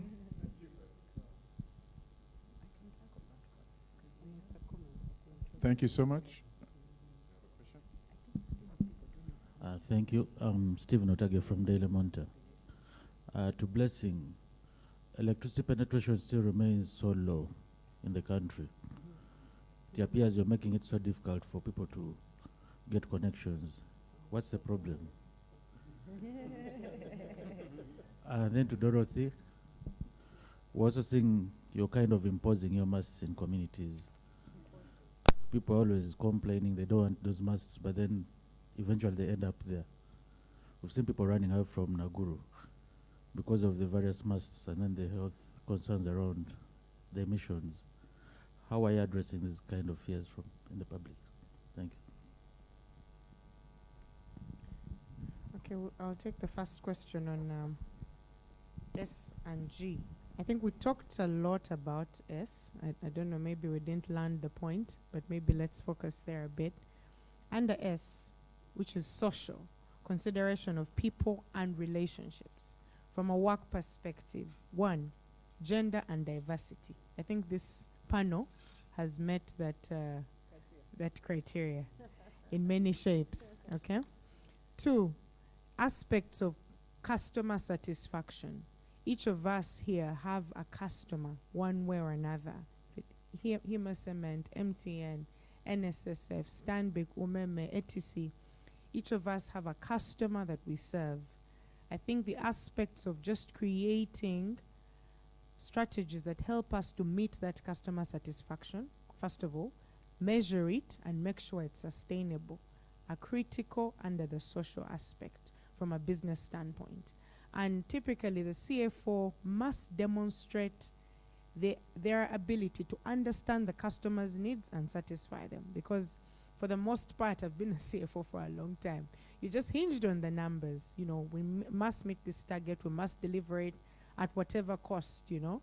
And the aspect of just ensuring that we come back to always answering the customer satisfaction aspect. As old as this adage may sound, customer is always king.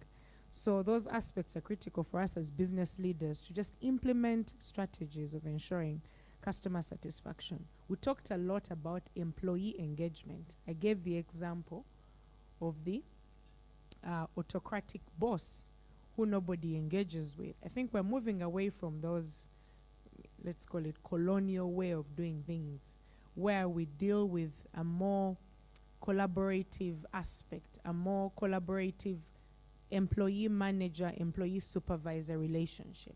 Communication aspects fall under that. So every company prescribes what is involved in employee engagement. For us at ATC, it's just really the ability to be heard, the ability to have an opinion, and it's actually voiced and implemented if it has to be. So I like what Kathy said. These strategies are not a one-size-fits-all. every company will actually define and determine what makes them meet each of the criterias. So maybe under social, you will just continue. We talked about community relations, we talked about human rights, we talked about labor standards, and the role of the CFO or even just business leaders in ensuring that those aspects are met. Under governance, we've talked the CFO of the year. It's talked about the board composition. You know, NSSF, I'm happy to learn, they brought down their board, they disbanded it because they only had two ladies out of, I don't know, maybe 10 gentlemen. And I think that goes to show that as an organization, they're very focused on ensuring that the board composition is diverse and meeting the gender card of ensuring that ladies and women are seated in these boards, because we actually have a lot of value to bring. The audit committee structure, we've talked about bribery and corruption, lobbying, whistleblower schemes. So I think it's not an area that you'll talk about a lot in this kind of forum, but at the end of the day, every organization customizes how each of these aspects come to life for them from a social and a governance aspect. I would like to, before I hand the mic to Blessing, just answer the question on imposing towers. ATC is not imposing towers on any community. You'll be amazed to learn that if you walk to our office right now, I'll probably find at least 10 landlords who want us to put a tower in their community for different reasons. You probably say it's financially gainful because we pay for the ground space. But secondly, I think you know that in COVID, we all learned that if you wanted to talk to your mother whom you've not seen for 2 years, there's only one way you were going to do that, and that was going to be through the mobile phone. If there's no coverage in her village, then you can't meet that requirement. If children are studying online, then the ability to do that requires tower infrastructure. So it's important that we always understand that this infrastructure is actually for us. It's for us to benefit. The parish development model, now I'm speaking like a government official. Eh? Mr. Watanaka, when you go to the big office, tell them, we know about the parish development model. It actually has an ICT aspect to bring it to life. You know, 100 parishes in Kampala need digital skills. You know, we need to be able to actually support on the digital front. So we are supporting that. That infrastructure is specifically for the development of this country. So I think the narrative that we're imposing, that there are health risks, there's no report that actually shows that there's health risk with these EMF emissions. The microwave in your home is 100 times worse than an antenna carrying traffic on a tower. So there is no research, or there is no study that shows that these emissions are harmful. Matter of fact, they've been confirmed to be safe, and it's things that, other things like the microwave, that are actually worse off on your health. So just to emphasize that aspect, this infrastructure is actually for our development. Thank you, Dorothy. I just wanted to emphasize the question by the gentleman and then next to each other. We did not really ignore the S and G.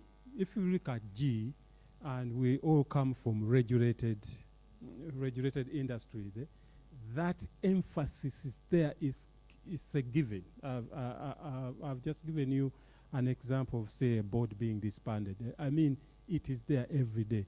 If you look at the social, I can tell you the story of NSSF, for example, how we deal with performance management.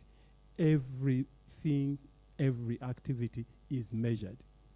And we know how you perform on a daily, weekly, monthly, quarterly, whatever. At the end of the year, we don't even discuss what your score is, because you've been building it up yourself, and you know on a daily basis where you'll end up, or you want to end up. So when it comes to corporate organizations, these things have been happening for over the years, but what has not been happening is the environment. So now that is now why we are putting more emphasis on the environments, because the others are so entrenched in the organizations that we kind of have taken them for granted, in inverted commas. Thank you very much. Bless it. Yeah, sure. So thanks, and just to compliment them on the S&G, I think I talked about employees and also the cost of living, but S is more about all the stakeholder groups. So you're looking at employees, customers, the public, government, regulators, development partners, civil society organizations, and so on. And at UMEME, we have a function that deals with strategic partnerships across all of this. But I also talked about the fact that we've worked with the regulator on things like the cooking tariff. We also worked with the regulator on doing a study around, providing low-cost energy to hospitals, schools, and prisons, or should I say institutions of learning and prisons, to bring the price of power down for them so that they can cook. So we did a pilot with Mwanamujimu at Mulago Hospital, where we were piloting a tariff of 451 Uganda shillings per kilowatt hour. And that pilot has gone successfully, where we transitioned them from charcoal fully to electricity cooking.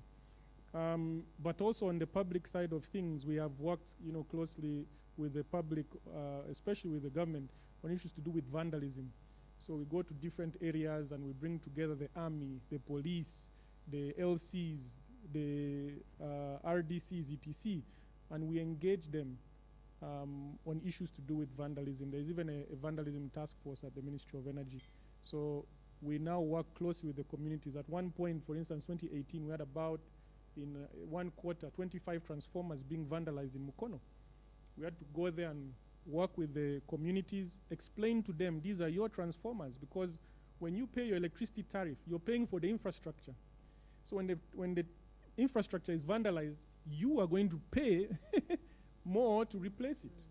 So you need to make sure that you understand that actually UMEME doesn't own electricity infrastructure. It's owned by the Uganda Electricity Distribution Company Limited, which is owned by them on behalf of the government of Uganda, on behalf of the people of Uganda. So when you pay your tariff, you're paying for this infrastructure. You own the dams, you own the transmission network, you own the distribution lines and transformers as a public, as Ugandans. And therefore, we do that community sensitization. And ever since then, places like Mukono, Tororo, Busheni, Bale, people have now changed behaviors. They now own the infrastructure and they prevent vandals from affecting it because they know what it costs in terms of increasing the tariff. On things like power theft, we've been skilling volunteers, vocationists, teaching them how to sew so that we can enable them to be able to earn livelihoods to deal with the SDG of poverty. Now, one of the key things around SDGs and GRI, because we want to look at ESG, we have adopted as UMEME GRI, Global Reporting Initiative Standards. The GRI is aligned to the SDGs. So the moment we go through that standards framework, we comply fully with the ESG universe in terms of the SDGs to become a corporate responsible organization. So I think these are some of the things. We've also been doing street lighting in different communities to support in terms of security, to make sure that people are able to move and work at night and so on and so forth. If you look at our SMT, a third of it is ladies, board 20%, but we now want to move that up to 30, and in both cases we want to move them up to 50. I think the key thing is having the targets and then slowly moving towards those targets to achieve those targets. We have the whistleblower line for issues to do with bribery and corruption and so on. So there are so many things that we're doing on the social side and also on the governance side. Talking about electricity penetration, Stephen. So here's the deal.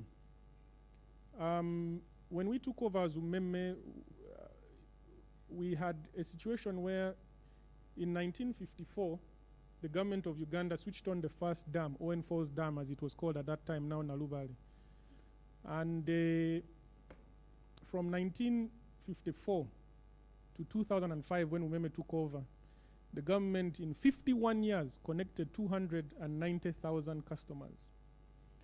Now, since 2005 to last year, 2021, we've moved that number in just about 15 years, just over 15 years, from 290,000 to 1.7 million. That's the impact of private capital, and also using private sector in implementing, change. But one of the key ways in which we were actually funding this was that Umeme would invest in connecting customers. They would pay a capital contribution of 98,500 for a connection, and then we would top up on the rest of that connection cost as an investment. Now, in 2018, at that time, we were connecting about 175,000 customers per year. In 2018, the government launched the Electricity Connections Policy program, which was to provide free connections to Ugandans for single-phase, one-pole, and no-pole connections. Now, the standard cost of connection, which is determined by the Electricity Regulatory Authority, is 720,000 for no-pole. That meant that you are going to have that fully paid for by the taxpayer. Of course, all this was funding coming through from World Bank and other, development partners. We kick-started that program in 2018, moving away from the investment side and going to the government side, consolidated fund, and money ran out in 2019. Now, ever since then, we've struggled to connect because the policy is that government pays. Now, we engaged the government to make sure that by 2020 December, 10th of December, we were able to then have customers paying for themselves, what we call the customer funded connection scheme. So if you want a connection and you don't want to wait for the free connection from government, you can pay for yourself. And we've seen an average of over 5,000 customers per month being connected on that.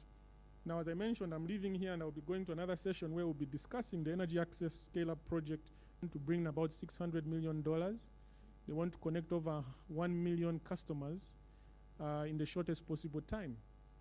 Now, this is a government initiative, and we are very supportive of it, very keen to ensure that that money is deployed to make sure that we can increase the access rates, and that will enable us to move to clean energy for the majority of the population. But on the governance side, just to point out, Umeme is on the Uganda Securities Exchange and the Nairobi Securities Exchange.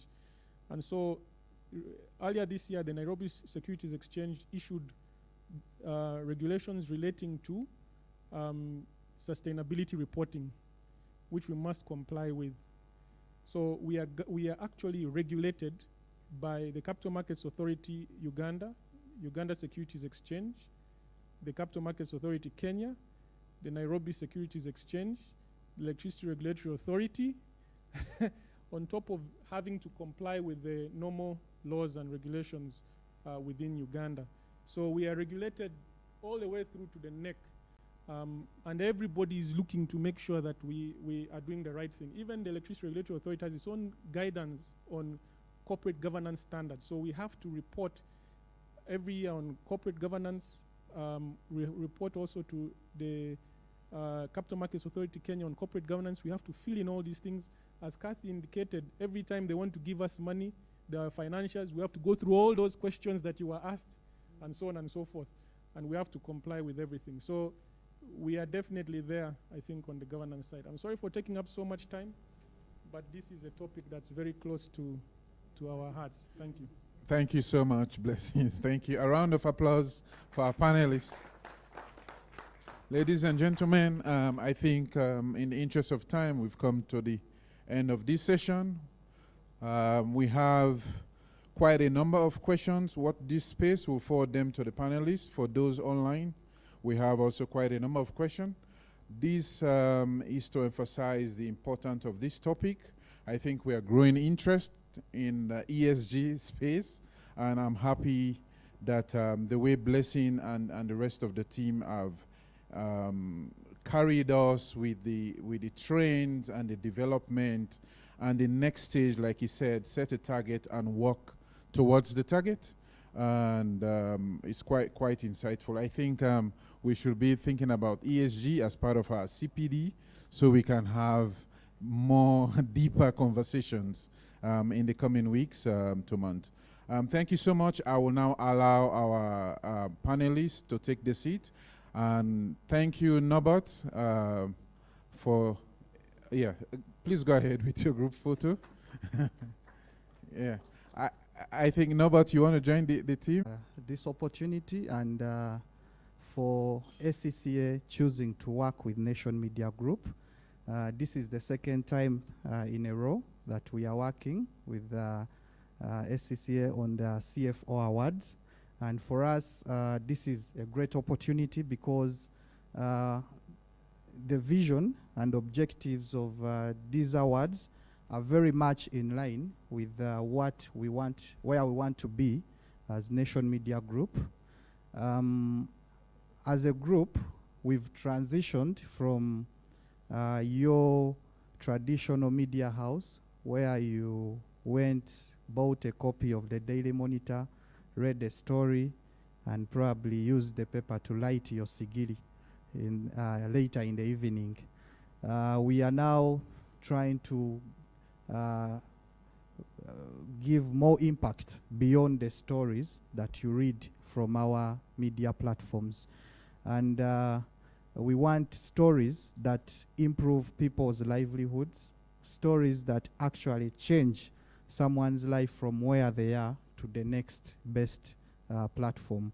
And indeed, the CFO Awards give us that opportunity to be able to do that.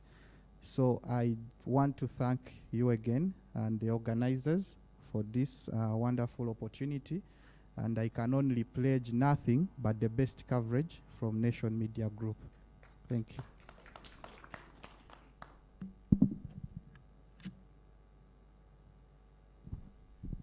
Thank you, Joshua. Thank you, Nation Media Group. Ladies and gentlemen, I know time is a little bit fast spent, but we are at the tail end of the program. I mentioned earlier we're here for one reason, and that reason is now launch of the CFO Awards 2022. I will now call upon Rita Balaka, Chair of the Uganda Members Network Panel,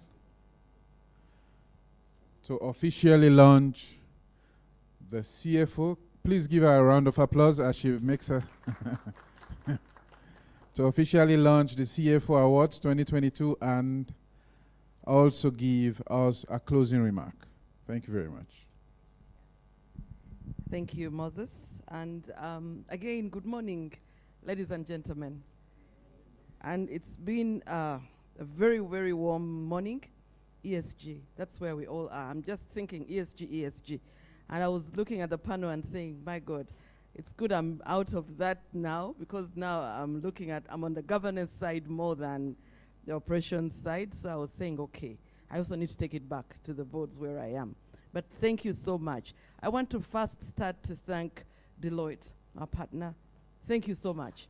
6 years in a row we have been working with Deloitte, and it's been an absolute pleasure.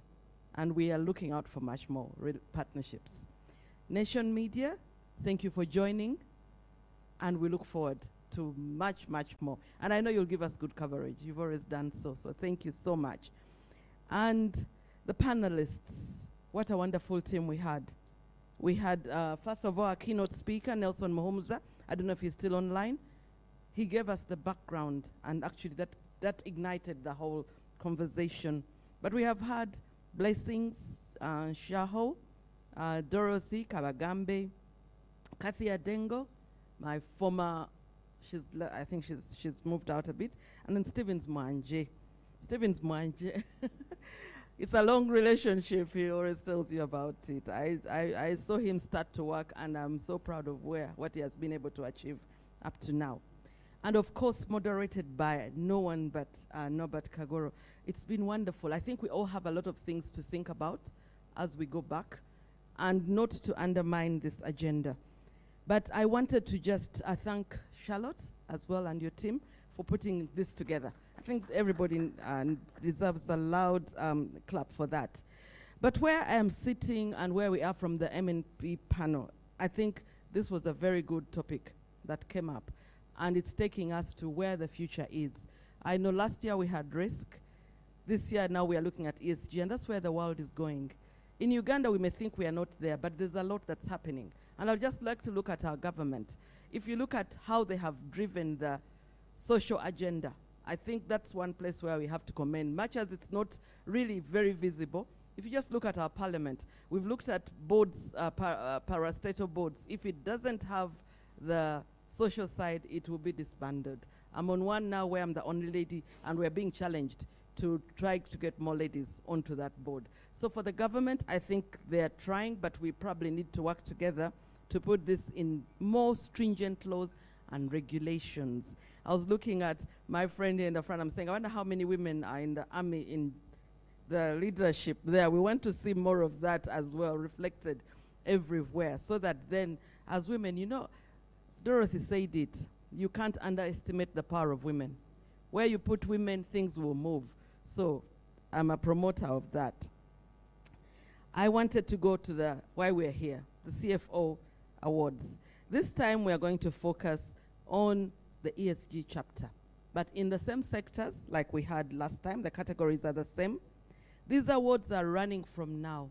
The link is open, and it will go on up to the 27th of October, 2022. I want to encourage nominations. It's sometimes a challenge, and I'm wondering what happens. By the time we leave this launch, we are all excited. Then we go back and nobody nominates anyone. We have had to extend the times. I find it very difficult, especially as the chairperson of the network. And I'm wondering, are we not proud of our profession? So I want this time to challenge you, because these nominations reflect the confidence we have in the profession. And we're always talking about ACCA, wearing our lapel pins. What happens? At least nominate yourself if no one is nominating you. Be proud of what you're doing. Let's spread the news, because, I mean, Kathy is not from the profession, but you could see she's really talking very proudly about us. So what about ourselves? This time I will not extend the nominations, but let us nominate. At least call me and tell me, am I allowed to nominate also? Okay, call me and tell me to nominate you. I will nominate you. The citations that we do should also reflect how much we do. We have been told we have a 360 degree of the companies, so we understand the companies. And I don't know a CEO who does not have the CFO as their closest partner all the time. So we need to get that reflected. With ESG, we cannot ignore it, but as CFOs and accountants, I think we understand this very well. Our numbers must reflect the qualitative nature behind what we are doing. Sustainability, these numbers must speak to that. So this year, my dream and my hope is that we shall have awards that are bigger, are bolder, and are better than they have ever been before. So I'm urging you who are here and those online, please take the message out. Let us have a very exciting team. And we have promised, I think Moses is on our technical team, that we are going to have CPDs that will reflect the same agenda. I think it's a very exciting one. Maybe we should have broken it into today we do E, tomorrow we do S, and another time we do governance. But there's not that much time. Everyone is busy, and we've already taken out your morning. So I want to end by thanking everyone who's been here, the panel, members who have attended, but mostly our sponsors, Deloitte and NMG, Nation Media Group right now. Thank you so much for sponsoring us. And with that note, I want to declare the CFO Awards 2022 open. Thank you. Thank you so much, Rita. Another applause for Rita. Ladies and gentlemen, it's been a wonderful and engaging morning. Thank you so much for your participation to make this event successful. I think,